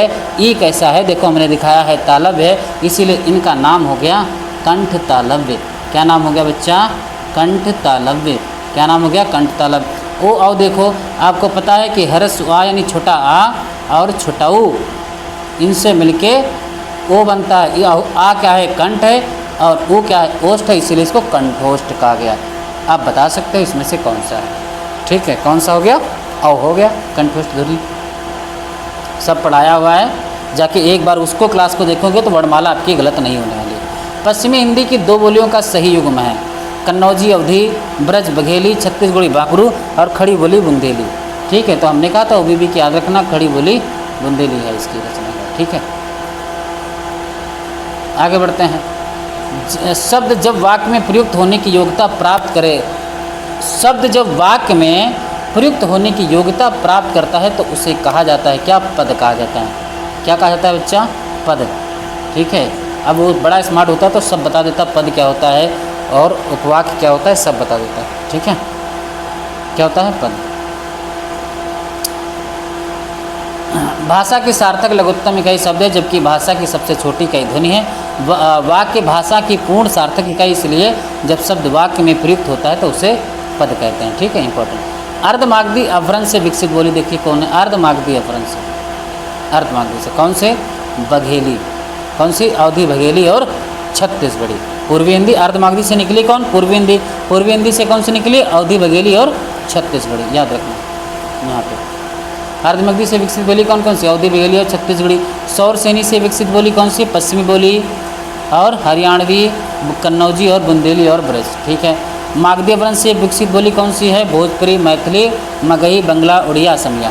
ठीक, याद हो गया। चलो आगे बढ़ते हैं। हिंदी साहित्य का इतिहास। प्रेम वाटिका, आय हाय क्या बात है, किसकी रचना है? रस खान की। किसकी है? रस खान की। बता दो कहाँ मिलेंगे श्याम, पता है रस खान के बारे में? रस खान प्रेम वाटिका रखना 1614 से 53 दोहों की लघु काव्य कृति है। इसमें राधा कृष्ण को मालिनी बनाकर उपयोग किया गया। छोड़ दो, आलम रीत मुक्तिधारा के कवि हैं, अब इसको छोड़ दो। प्रेम सागर के लेखक कौन है? आई है, इसको देखो थोड़ा बढ़ा ले, नहीं तो आप लोगों को उत्तर दिख जाता है। मेन बात तो इसमें ये है, इसीलिए मुझे सॉल्व कराते अच्छा नहीं लगता। प्रेम सागर के रचनाकार कौन है बताइए? कौन है? इंसानल्लाह खां, लल्लू लाल जी, सदल मिश्र, बालकृष्ण भट्ट है। कौन है? लल्लू लाल जी है ना। कौन से हैं?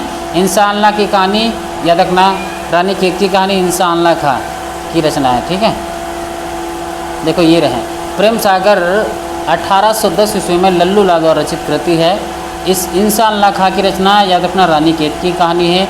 इसी का नाम उदयभान चरित है, जो कि 1808 में लिखी गई थी। सदल मिश्र नास्केतोपाख्यान याद रखना, और या चंद्रावती 1803 की रचना है। बालकृष्ण भट्ट नल दमयंती याद रखना, स्वयंवर, वेणी संहार 1909, और रोशनी का विष है 1884, सच्ची समालोचना 1886। ठीक है। कि ज्ञान दूर कुछ क्रिया भिन्न है, इच्छा क्यों हो पूरी मन की, और एक दूसरे से न मिल सके यह विडम्बना है जीवन की। काबूची से इन काव्य में पंक्तियों के रचनाकार कौन है? जयशंकर सुमित्रा पंत, आगे राम नरेश त्रिपाठी। किसकी है? ज्ञान दूर कुछ क्रिया भिन्न है, इच्छा क्यों हो पूरी मन की। आपको पता है कहाँ से है? कहाँ से? अपने में कौन सी रचना लिखी है? कौन सी लगी है? कौन सी भैया? चिंता, आशा, श्रद्धा से, काम, वासना, लज्जा से, कामायनी। ठीक है, चलो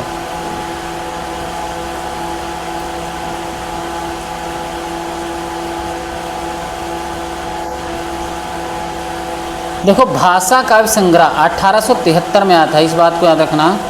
भाषा काव्य संग्रह ये रचना पूछी गई है। भाषा काव्य संग्रह, इसका समय जो है बेटा 1873 में आई थी ये, और महेश दत्त शुक्ल ने लिखा था इसको। ठीक है, देखिए आ गया।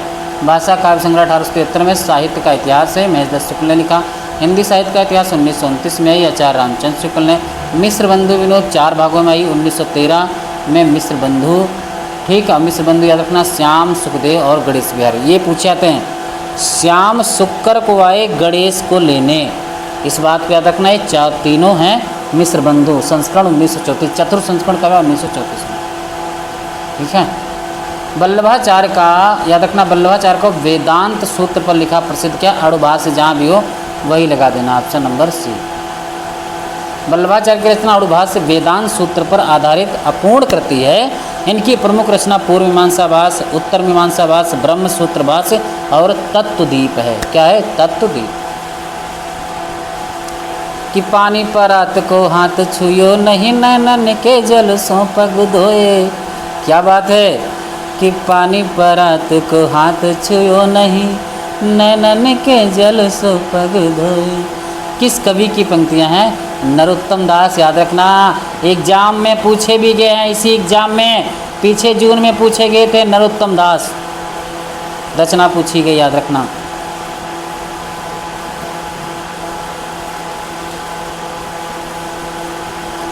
तुलसीदास के गुरु बिल्कुल किसी को नहीं पता होगा, मैं जानता हूँ, नरहरियानंद नरिहरदास, सब लोग जानते हैं, छोड़ दो।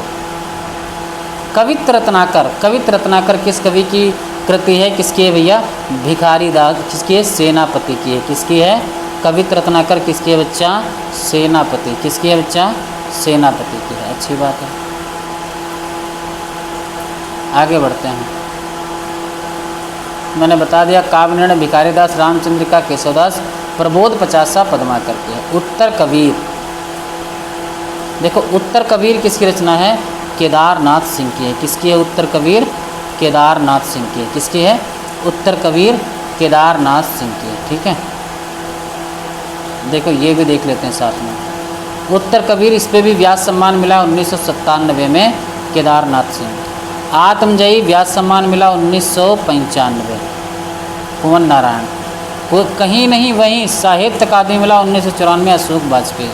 संस्यात्मा साहित्य अकादमी मिला 2006 में, ज्ञानेंद्र पति को। हिंदी साहित्य की गद्य विधा देख लेते हैं।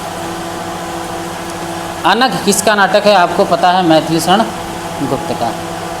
किसका है, मैथिली शरण गुप्त का है। चलो आगे बढ़ते हैं, अब क्वेश्चन करा लेंगे थोड़ा।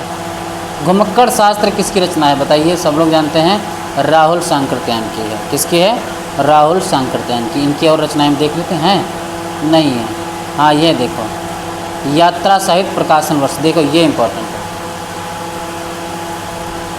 पैरों में पंख बांध कर मैं उड़ूंगी, उड़ जाऊंगा, याद रखना, पैरों में पंख बांध कर मैं उड़ जाऊंगा, कहाँ, वृक्ष पे।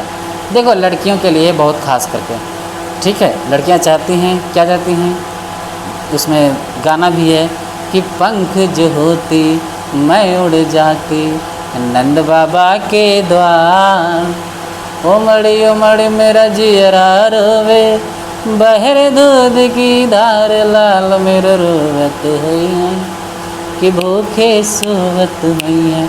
उसी से निकले कि पैरों में पंख बांधकर उड़ना चाहती हैं, और कहाँ बैठेंगी ये बेचारी, वृक्षों पे। देखो किसी पर्सनली के नहीं, मैं सिर्फ ट्रिक से मजाक में बोल देता हूँ, इस पर कृपया विनती है आप लोग अपने पे मत लें, ठीक है।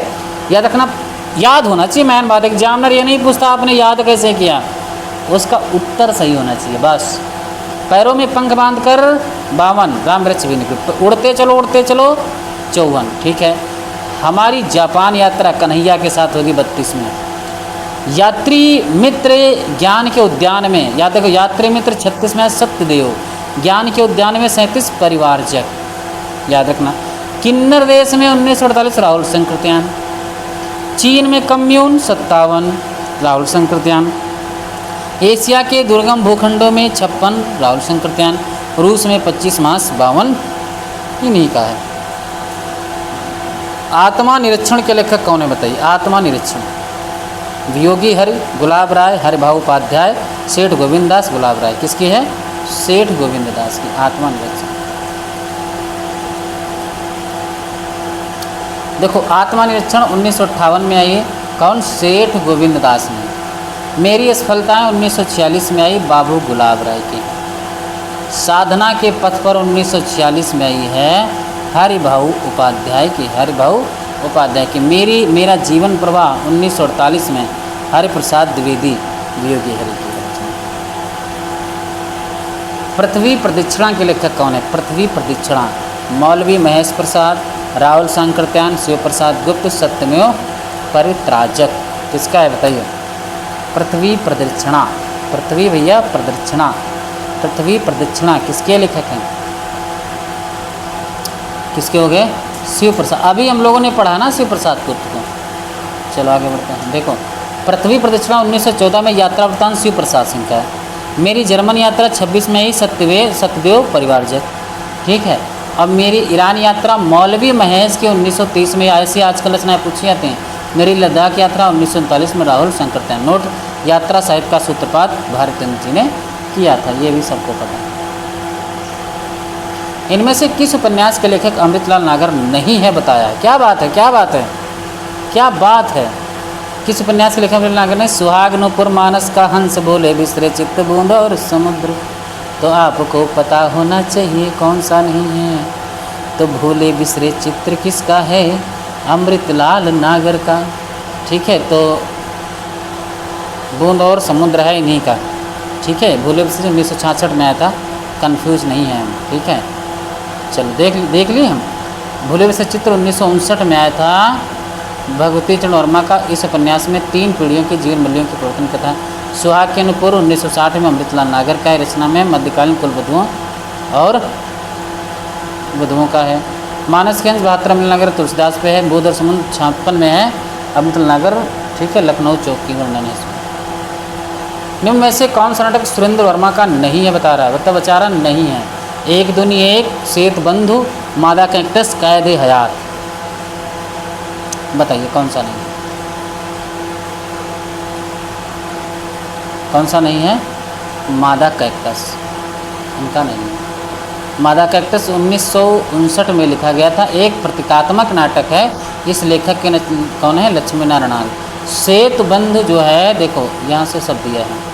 सेत बंधु 1972 ईस्वी में लिखा गया, सुरेंद्र वर्मा। यह रचना संस्कृत भाषा के वाकाट वंश के नरेश प्रवर सेन द्वितीय की रचना सेत बंधु पर आधारित है। अच्छी बात है। एक दूनी एक 1987 ईस्वी में। कैद ए हयात 1983 में सुरेंद्र वर्मा। ये रचना उर्दू के प्रसिद्ध लेखक मिर्जा गालिब के जीवन पर आधारित है। कैद ए हयात इम्पोर्टेंट है। निम्नलिखित में से कौन सा उपन्यास राहुल सांकृत्यायन का नहीं है बता रहा है? सिंह सेनापति, जय योध्यो, दिवोदास, व्यतीत। व्यतीत नहीं है। ठीक है, व्यतीत नहीं, शायद जैनेन्द्र का है ये व्यतीत। हाँ देखो, व्यतीत किसका है? 1953 में आया था, जैनेन्द्र का। इन्हीं का नाम आनंदी लाल भी है, याद रखना। सिंह सेनापति 1842 में है, राहुल सांकृत्यायन का है। जय योध्यो 1944 में राहुल सांकृत्यायन का उपन्यास।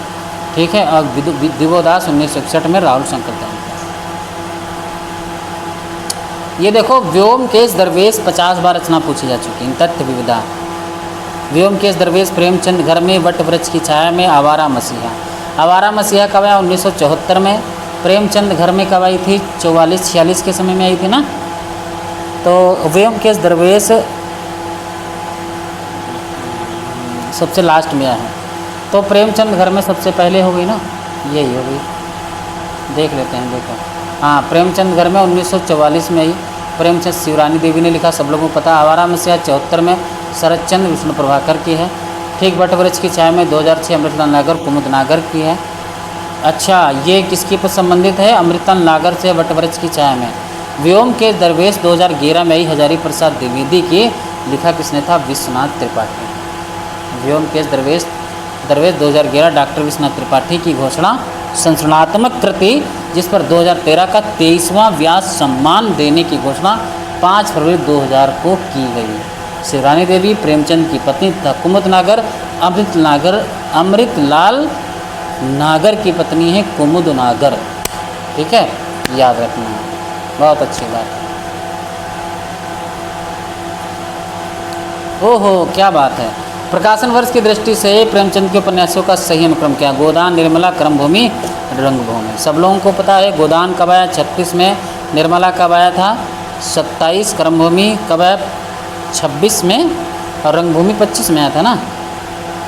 देख लेते हैं यहाँ पे, ये रहा रंगभूमि, देखो 25 में आया, बिल्कुल सही। निर्मला कब आया था? 27 में। क्रमभूमि कब आया? क्रमभूमि 33 में आया। गोदान 36 में आया।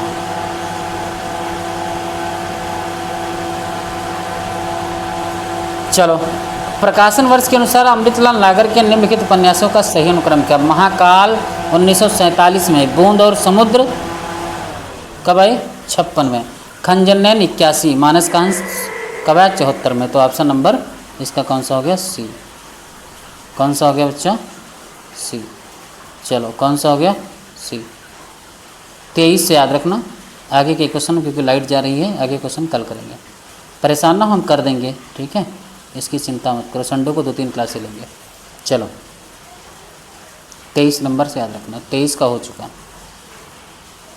इसकी व्याख्या बस इतनी है ही है, ठीक है। या देख लो, महाकाल 47, बूंद और समुद्र 56, मानस का हंस 72, खंजनैन 81, ठीक है। 24 से हमको करना है आगे, 24 से।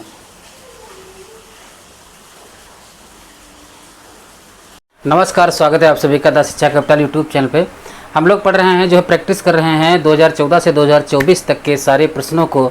तो हम इससे पहले जो है 2014 का ही तीसरा सेट चल रहा है हमारा, क्योंकि तब 2-2 सेट होते थे। ये तीसरा सेट है। इसका जो प्रश्न था, हम जो कल हमारी जो क्लास छुट्टी हुई थी, वो कहाँ से छुट्टी हुई थी आपको जानते हैं, 23 प्रश्न पे हमने छोड़ा था। आज हमने 24वां प्रश्न आपके सामने रखा है और इसको आप लोग लगाना है। प्रकाशन वर्ष के आरंभ की दृष्टि प्रकाशन वर्ष के आरंभ की दृष्टि से निम्नलिखित पत्रिकाओं का सही क्रम क्या है? बताइए। माधुरी पहले आई, विशाल भारत, जागरण, साहित्य का संदेश। बताओ। देखो, ऐसे नहीं याद रहेगा तो ऐसे याद करो। देखो, माधुरी की उम्र कितनी थी पता है? 22 वर्ष थी, याद रखना, 1922। अच्छा, भारत में कितने राज्य थे? अब तो खैर 36 हो गए, पहले कितने थे? 28 थे, याद रखना। वो केंद्र शासित हैं, याद रखना, कितने हैं? 28। तो विशाल भारत का समय क्या हो गया? 1928। जागरण, अरे 32 साल के हो गए हो, अब तो जाग जाओ बच्चा, ठीक है, नटजारप निकाल लो, 32 साल के हो गए हो, तो याद रखना ये समय क्या है? 1932। और साहित्य का संदेश कब आया था? 37 में। कब आया था? 37 में। तो ऑप्शन नंबर ए इसका सही है, ठीक है। देखो, ये रहा आपके सामने, ये देखो आपके सामने माधुरी पत्रिका। सबसे पहली बात, इसका समय क्या भैया? 1922 में। और इसके संपादक कौन थे? दुलारीलाल भार्गव और प्रेमचंद। याद रखना, इसका इस प्रकार क्या है? साप्ताहिक था, लखनऊ से निकलती थी। साप्ताहिक था, कहाँ से निकलती थी? लखनऊ से, ठीक है। ये क्या हो गया भाई? ठीक है, देखो, माधुरी पत्रिका 22 में निकलती थी, याद रखना, दुलारीलाल भार्गव ने निकाला था। और कहाँ से निकलती थी? साप्ताहिक थी, कहाँ से? लखनऊ से निकलती थी। विशाल भारत, याद रखना, इसका समय क्या? 28 में। इसको किसने निकाला था? बनारसी दास चतुर्वेदी ने निकाला था। कैसी थी? मासिक पत्रिका थी, कलकत्ता से निकलती थी, ठीक। जागरण ये 32 में आई है, और शिव पूजन सहाय और प्रेमचंद ने इसका भी जो है प्रयोग किया। याद रखना, इसी पत्रिका जागरण वगैरह की पत्रिका के लिए प्रेमचंद मुंबई भी जाते हैं, 32 में, याद रखना, ठीक है। साप्ताहिक थी, काशी से, ठीक। साहित्य का संदेश इस 37 में आई थी, और किसने निकाला था? बाबू गुलाब राय ने, जो मासिक थी, आगरा से निकलती थी। वेरी इंपॉर्टेंट है, ठीक है। अगला प्रश्न देखते हैं। ये देखो आपके सामने क्वेश्चन है, ये रहा, ठीक, ये रहा कि निम्नलिखित प्रकाशन वर्ष के अनुसार महादेव वर्मा की निम्नलिखित गद्य कृतियों का सही क्रम क्या है? श्रृंखला की कड़ियाँ, अतीत के चलचित्र, पथ के साथी, स्मृति की रेखाएं। तो पथ के साथी कब आई? स्मृति की रेखाएं कब आई? श्रृंखला की कड़ियाँ कब आई? और अतीत के चलचित्र कब आई? इतना मुझे पता है कि अतीत के चलचित्र सबसे लास्ट की रचना है। अतीत के चलचित्र तो सबसे लास्ट में, देखो, अतीत के चलचित्र कहीं दिख रही है आपको? बिल्कुल भैया, डी में दिख रही। तो यही उत्तर इसका हो सकता है। देख लेते हैं इसकी, अब हम प्रकाशन नहीं दिया है। तो सबसे पहले आए किसकी? कौन सी? पथ के साथी, स्मृति। अच्छा, बी है भाई इसका, अतीत के चलचित्र तो होना चाहिए था। अच्छा, सबसे पहले अतीत के चलचित्र आई है, ये भी याद रखना भैया। अतीत के चलचित्र सबसे पहले आई, फिर श्रृंखला की कड़ियाँ, फिर स्मृति की रेखाएं, फिर पथ के साथी। कुछ क्रम में इधर उधर हो गया, याद रखना। अतीत के चलचित्र, श्रृंखला की कड़ियाँ, स्मृति की रेखाएं और पथ के साथी। एक बात, चलो आगे बढ़ते हैं। ये रहा, देखो ये समय आ गया, हाँ ये लिखा है इसमें, इंपॉर्टेंट है। अतीत के चलचित्र कब समय आया है? 1941 में रेखा चित्र है। श्रृंखला की कड़ियाँ कैसी है? 42 में आया, निबंध संग्रह, ये भी याद रखना। और स्मृति की रेखाएं ये कब आई? 1943 में, रेखा चित्र है। पथ के साथ ही 56 में है, संस्मरण है। तो अतीत के चलचित्र 41, रेखा चित्र, श्रृंखला की कड़ियाँ 42, निबंध संग्रह, और स्मृति की रेखाएं 43, रेखा चित्र, पथ के साथ ही 56। ठीक है, पथ के साथ ही 56 इंपॉर्टेंट है, याद रखना। सच्चिदानंद हीरानंद वात्स्यायन के निम्नलिखित निबंध संग्रहों का प्रकाशन वर्ष के अनुसार सही क्रम बताना है। ठीक है, ये रहा, देखो कौन? लिखित कागज कोरे आत्मनेपद कहाँ है? द्वारिका, अद्यतन। देखो अद्यतन का समय है 77, ये मुझे याद आ रहा है। ठीक है, और आत्मनेपद ये शायद 37-37 के समय में आई थी, तो इसका उत्तर डी होना चाहिए। देख लेते हैं फिलहाल, याद रखना इसका उत्तर क्या है? डी है। आप लोग भी अपने से कर लिया करें। देखो आजकल बड़ा मुझसे गलती हो रही है भाई। देखो आदितर मुझे याद था, मैंने कहा आत्मनेपद कब आया था? 1960 में। लिखी कागज कोरे ये 72 में, कागज का कोरा उस पर लिखोगे तो सबसे बेहतर होगा। अद्यतन मुझे याद था ये 77 में। ठीक है, कहाँ है द्वारिका? ये 82 में आई है, याद रखना कहाँ है द्वारिका। आगे के ये निबंध विचार नित्य जो है, विचार चिंतन जो है प्रधान निबंध है, ये भी इम्पोर्टेंट है। ठीक है, एक है इनका कुट्टी चातन उपनाम से आपके व्यक्तिगत निबंध, व्यक्तिपरक निबंध छपे थे। ये देखो कितनी अच्छी बात है कि कुट्टी, आपसे पूछा जा सकता है कुट्टी चातन उपनाम से किसके निबंध संग्रह छपे थे? तो आगे के इम्पोर्टेंट है। देखो ये रचना आप ऐसे याद नहीं कर पाओगे, पर हाँ इनको क्रम 1-2 बार देखोगे तो याद आ जाएगा। निम्नलिखित में से व्यंग्य रचनाओं का प्रकाशन वर्ष के सही अनुक्रम क्या है? देखो अब ये व्यंग्य रचनाएं हैं, कहाँ तक याद रखोगे इसका बताइए। सब जीप पर सवारी लिया, भित्त चित्र, जो घर फूके, यत्र तत्र सर्वत्र। ठीक है, कौन सी है इसकी, कौन से? तो सबसे पहले इसका उत्तर नंबर कौन सा है भैया? सी है। कौन सा? भित्त चित्र, जीप पर सवारी लिया, यत्र तत्र सर्वत्र, जो घर फूके। ये सब हरिशंकर हमने पढ़ाया था आपको, इससे पहले मैंने इसको प्रैक्टिस, ये रचना पूछी जा चुकी है। देखो ये सभी व्यंग्य रचनाएं हैं। आपको पता है कि रविंद्रनाथ त्यागी की रचना है क्या है? भित्त चित्र, जो कि आई है 66 में। शरद जोशी की है जीप पर सवार लिया, ये कैसी है? 71 में। शरद जोशी की है यत्र तत्र सर्वत्र, ये कब आया इसका? 2000 में। ज्ञान चतुर्वेदी की क्या है? जो घर फूके, ये है 2006 में। कब आया था? 2006 में। Very important.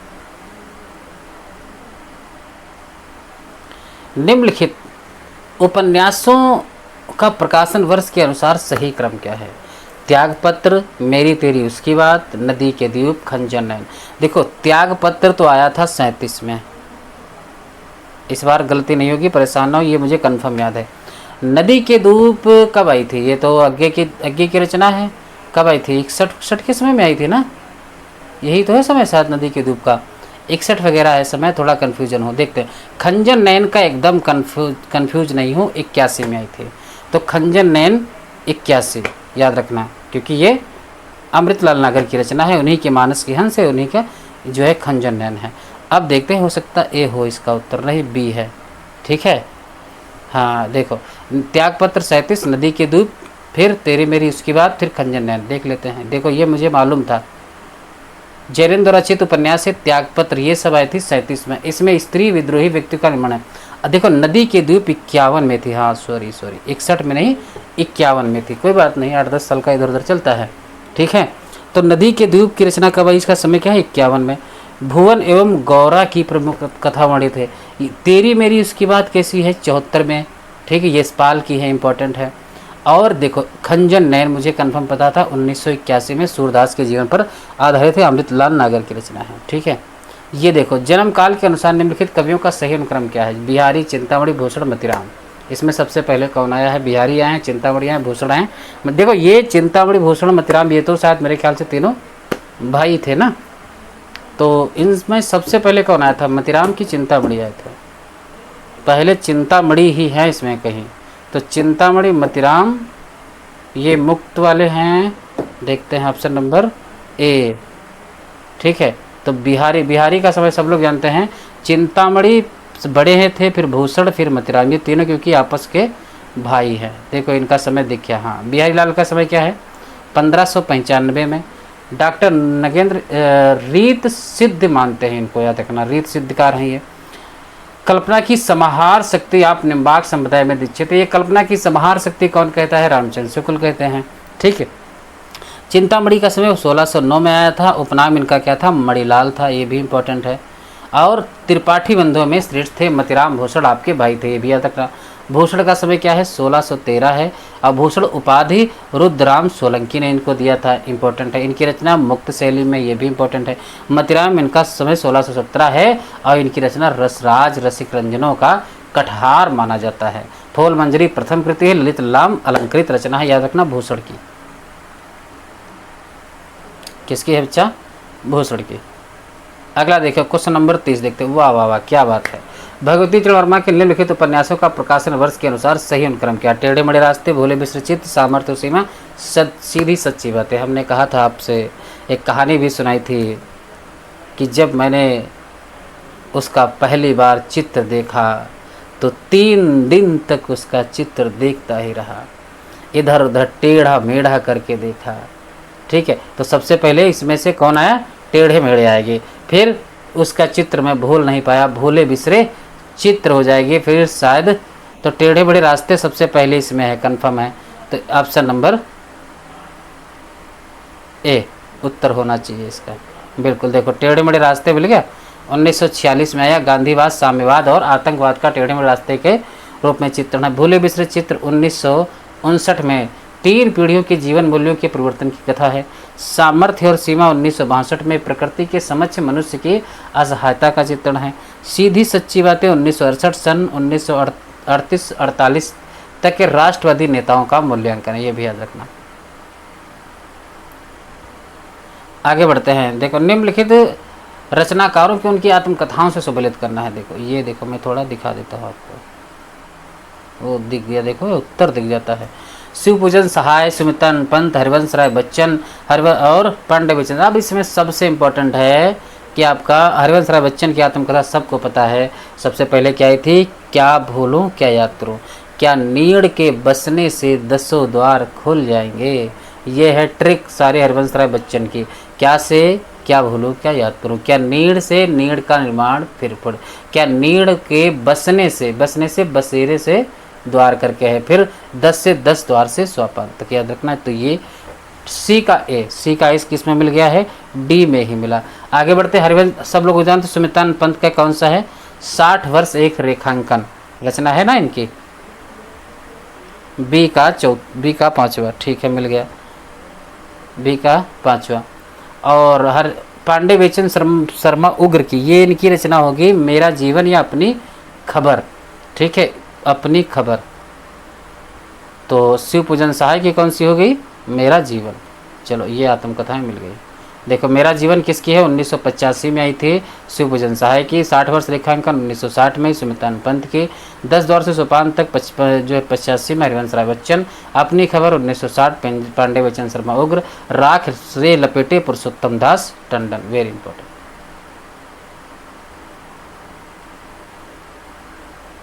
निम्नलिखित आलोचकों को उनके ग्रंथों से सम्मिलित करना। नंदुलाल वाजपेयी, लक्ष्मीकांत वर्मा, रामविलास शर्मा, विजय देव नारायण शाही। अब देखो एक बात, यहाँ से आपको सम्मिलित करना है, पहले तो यहीं से सम्मिलित करते हैं। ठीक है, नंदुलाल वाजपेयी, लक्ष्मीकांत, रामविलास, विजय देव नारायण शाही। इसमें पता है हिंदी साहित्य 20वीं शताब्दी, ये किसकी रचना है जानते हैं? नंदुलाल वाजपेयी की है। ये किसकी है? नंदुलाल वाजपेयी की। ठीक, अच्छा फिर आते हैं कविता के, नई कविता के प्रतिमान। ओ भाई श्रीकांत वहाँ मैं लिखवा रहा था, लक्ष्मीकांत वर्मा। नई कविता के प्रतिमान किसकी थी? लक्ष्मीकांत वर्मा की है नई कविता के प्रतिमान। किसकी है? लक्ष्मीकांत वर्मा की है। चलो एक बात रामविलास शर्मा की देखते हैं। रामविलास शर्मा की तो एक से ये मिल गया। रामविलास शर्मा की निराला हो सकता है क्योंकि निराला की साहित्य सीधना इन्होंने लिखा है। चलो ए का 4था, अब बी का 5वां। 4 5 देख लेते हैं बस, जहाँ मिल जाए। 4 5 कहाँ गया? 4 और 5 मिल गया, ऑप्शन नंबर सी।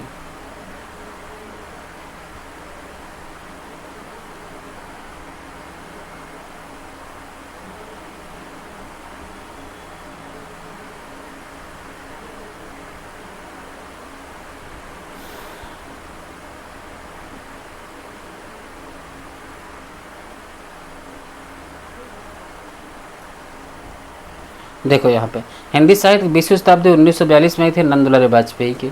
नई कविता के प्रतिमान 1957 में लक्ष्मीकांत वर्मा, ये याद रखना इंपॉर्टेंट है। कविता के नए प्रतिमान नामवर सिंह की, नई कविता के प्रतिमान लक्ष्मीकांत वर्मा। ठीक। निराला देखो हमने कहा था 1946 में रामविलास शर्मा, इन्हीं की है निराला की साहित्य साधना। जायसी याद रखना, जायसी पे किन्होंने लिखा है, विजय देवनारायण शाही ने, इंपॉर्टेंट है। और मानव और मूल्य साहित्य धर्मवीर भारती 1999, ये रचनाएं बहुत इंपॉर्टेंट है, पूछी जाती है।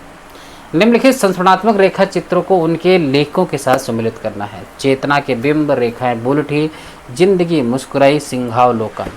ठीक है, तो देखो इसमें है सिंहावलोकन, ये किसकी है? रेखाएं बोल उठी किसकी? महादेव वर्मा की है।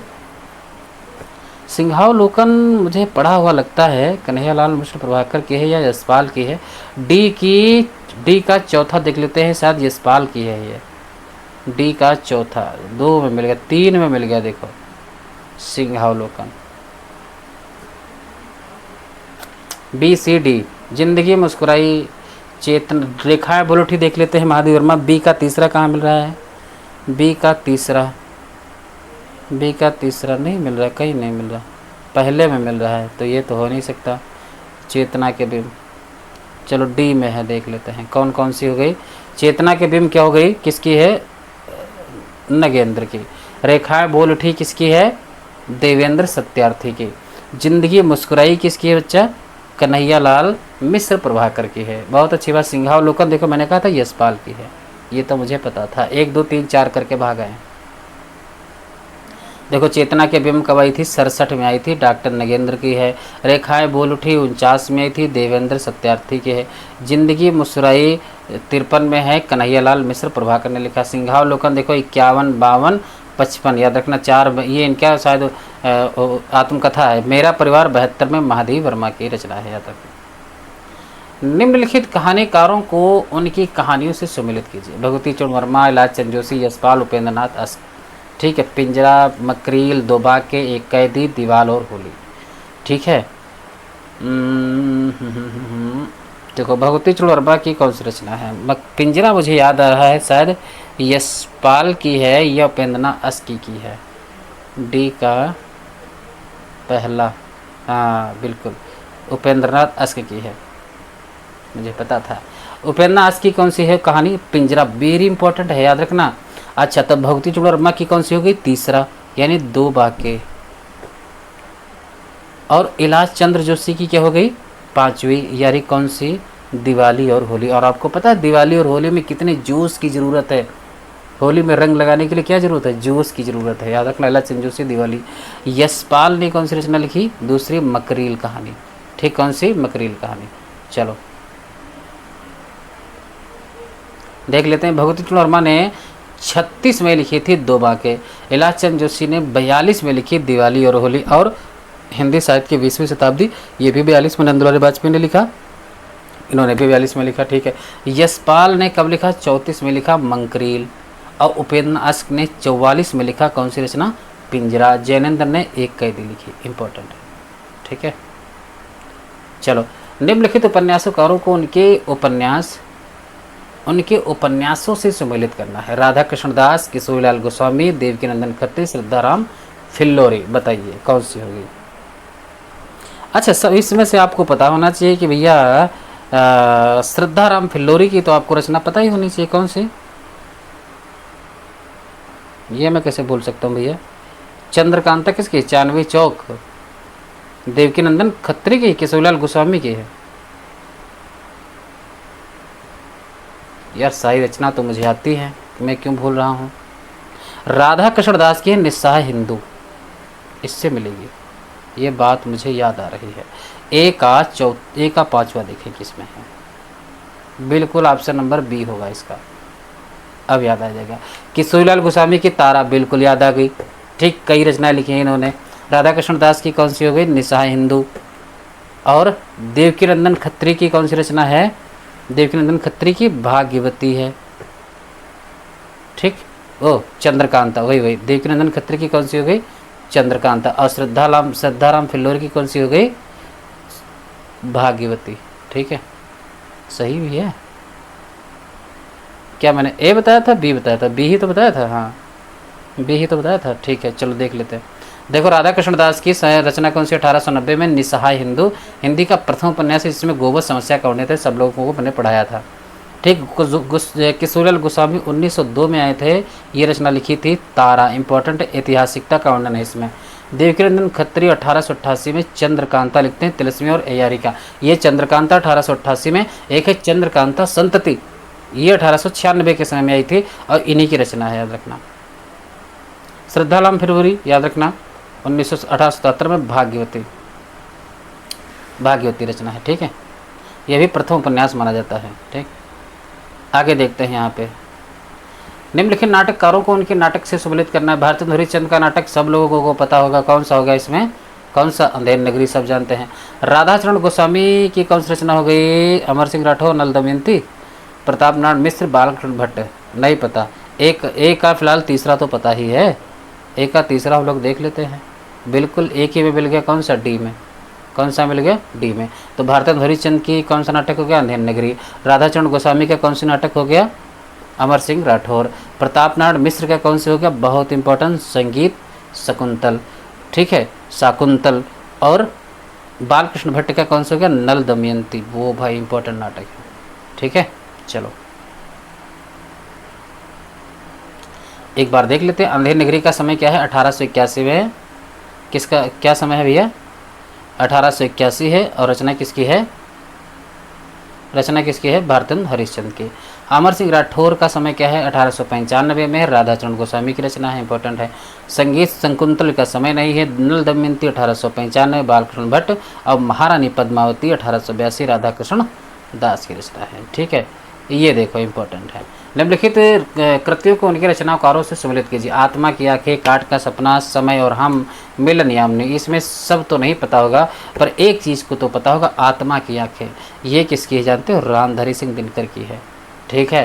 तो ए का तीसरा हम लोग देख लेते हैं किसमें मिल गया, ए का तीसरा मिल गया, option number C, option number क्या है, सी। एक आधी रचना अगर आपको पता है तो लगा सकते हैं। आत्मा की आंखें मैंने रामधारी सिंह दिनकर पर कहानी बनाई थी ना, वहीं से ये याद आ गई मुझे, ठीक है।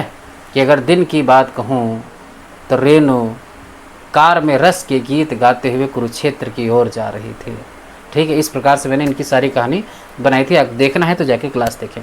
अच्छा, काठ का सपना किसकी रचना है, गजानन माधव मुक्तिबोध की है।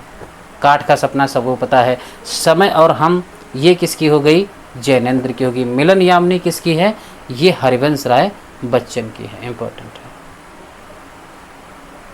काठ की आंखें देखो 1964 में तो राम दिनकर की है। काठ का सपना 67 में मुक्तिबोध की है। समय और हम 64 में जैनेन्द्र की है। मिलन यामिनी 50 में हरिवंश राय बच्चन। आलोचक की आस्था 1966 नगेंद्र, ठीक, इंपॉर्टेंट। हा क्या बात है, बिल्कुल बिल्कुल बिल्कुल। सुमितान पंत के निम्नलिखित काव्य संग्रहों को उनके प्रकाशन वर्ष के अनुसार सम्मिलित करना है। बस याद करना कौन सा, कि वीणा पल्लव गुंजन युगांत ग्राम्या उत्तराय और युगवाणी, लोकायतन चीटी पतझड़ और चिदम्बरा वीणावाणी, है सोण किरण और सोण धूल रश्मि बंधु, ठीक है। गाना है तो सबसे पहले इसमें तो वीणा आएगी, तो इसमें सबसे पहला समय कौन सा है देख लेते हैं। सबसे पहला समय कौन है यहाँ तक, 27, 32, 36, 26, तो वीणा का समय हमारे हिसाब से क्या हो सकता है, 26 में। वीणा का समय क्या हो सकता है, 26 में हो सकता है। पल्लव कब आई थी, 36 में, सब लोग जानते हैं। गुंजन, अच्छा गुंजन आई थी कि स्वर्ण किरण, तो मुझे पता है 47 में है। तो बी और डी से देख लेते हैं, पल्लव को थोड़ा कंफ्यूज हो, तो बी का चौथा और डी का पांचवा देख लेते हैं। बी का चौथा, डी का पांचवा, बी का चौथा और डी का पांचवा, बी का चौथा, ओ भाई अरे सॉरी, बी का हमारा क्या हो जाएगा, वीणा हमने क्या बताया था 27, इसमें 26, वीणा पल्लव, वीणा पहले आनी चाहिए ना भैया, इसमें क्या समय वीणा का दिया है, इसमें बी ऑप्शन दे रहा है, कुछ गलती है। चौथा यानी वीणा, हाँ तो सही तो है, 26 में है तो मैंने तो बताया। अच्छा बी का चौथा मुझे देख रहा था ना, पर यहाँ पल्लव का दिया है क्या, पल्लव हमारी 26 में ही थी, कुछ कन्फ्यूजन है, इसको देखना पड़ेगा। गुंजन युगांत है 36 में, हाँ युगांत 36 में इनकी, गुंजन नहीं है। वीणा 26 में आ गई, वो पल्लव 26 में आ गई, तो वीणा का समय क्या हो गया, वीणा हमारी 27 में चली गई। गुंजन हमारी समय क्या हो गया 32 में, और स्वर्ण किरण कितनी हो गई 47 में। इसमें युगांत की रचना हुई थी, याद रखना, युगांत की हुई थी, याद आ गया मुझे, युगांत की रचना है। ठीक है, अभी देखो इसमें समय दिया जाएगा। देखो पल्लव देखो 26 में आई, बिल्कुल सही। वीणा 27 में, गुंजन 32 में, स्वर्ण किरण 47 में, और इसमें युगांत भी देगा, नहीं दिया। ठीक है, चलो कोई नहीं। ये देखो आ गई आनंद कादम्बनी, ब्राह्मण पत्रिका, हिंदी प्रदीप, उक्ति वक्ता। कहाँ से कौन निकलती थी? आनंद कादम्बनी कहाँ से ब्राह्मण पत्रिका कहाँ से निकलती थी? कानपुर से या प्रयाग से? बी का पहला कहीं मिल रहा है, मिल गया। देखो ऑप्शन नंबर डी, ब्राह्मण पत्रिका कहाँ से निकलती थी? कानपुर से। और इसके संपादक कौन थे ब्राह्मण पत्रिका के? प्रताप नारायण मिश्र थे ना। अच्छा ठीक है, हिंदी ये आनंद कादम्बनी कहाँ से निकलती थी? अजमेर से। एक तो ये आ जाता है। आनंद कादम्बनी कहाँ से निकलती थी? अजमेर, मिर्ज़ापुर से, सॉरी मिर्ज़ापुर से, अजमेर नहीं मिर्ज़ापुर। हिंदी प्रदीप कहाँ से निकलती थी? ये निकलती थी हमारी सी, हिंदी प्रदीप कहाँ से निकलती थी? प्रयाग से। और उक्ति वक्ता कहाँ से निकलती थी? कलकत्ता से निकलती थी। ये पत्रिकाओं को ध्यान रखना। ठीक, हम लोग देख लेते हैं। देखो बद्रीनारायण चौधरी प्रेमगन, इन्होंने निकाली थी आनंद कादम्बनी, जो कि निकली थी 1881 में। कहाँ से निकलती थी? मिर्ज़ापुर से। ठीक, प्रताप नारायण मिश्र ने ब्राह्मण पत्रिका निकाला, कब निकाला? 1883 में। कहाँ से निकलती थी? कानपुर से। बालकृष्ण भट्ट ने एक पत्रिका निकाली प्रदीप, हिंदी प्रदीप, जो कि 1877 में निकला, प्रयाग से। इंपॉर्टेंट है। दुर्गा प्रसाद मिश्र उचित वक्ता निकालते थे, और 1878 में कलकत्ता से निकाला था। ठीक है, निम्नलिखित निबंधकारों को उनके निबंध संग्रहों के साथ सम्मिलित करना। चंद्रधर शर्मा गुलेरी, वासुदेव शरण अग्रवाल, रामवृक्ष बेनीपुरी, कुबेरनाथ राय। देखो अब बहुत अच्छी बात है, इसमें आप लोगों को एक चीज़ रखना, इसमें कोई नहीं पता, एक तो पता है निबंध किसका? चंद्रधर शर्मा गुलेरी का हमको पता है। निबंध कौन सा है? कछुआ धर्म। तो ए का चौथा देख लेते हैं हम लोग, सिर्फ देखो मिलेगा ए का चौथा, बिल्कुल ऑप्शन नंबर ए में मिल गया। ठीक है, ए में मिल गया, ए में, तो हमारा ऑप्शन नंबर ए। तो कछुआ धर्म क्या हो गया? गुलेरी का कौन सी रचना हो गया? कछुआ धर्म। बहुत अच्छी बात। वासुदेव शरण अग्रवाल की कौन सी रचना हो गया?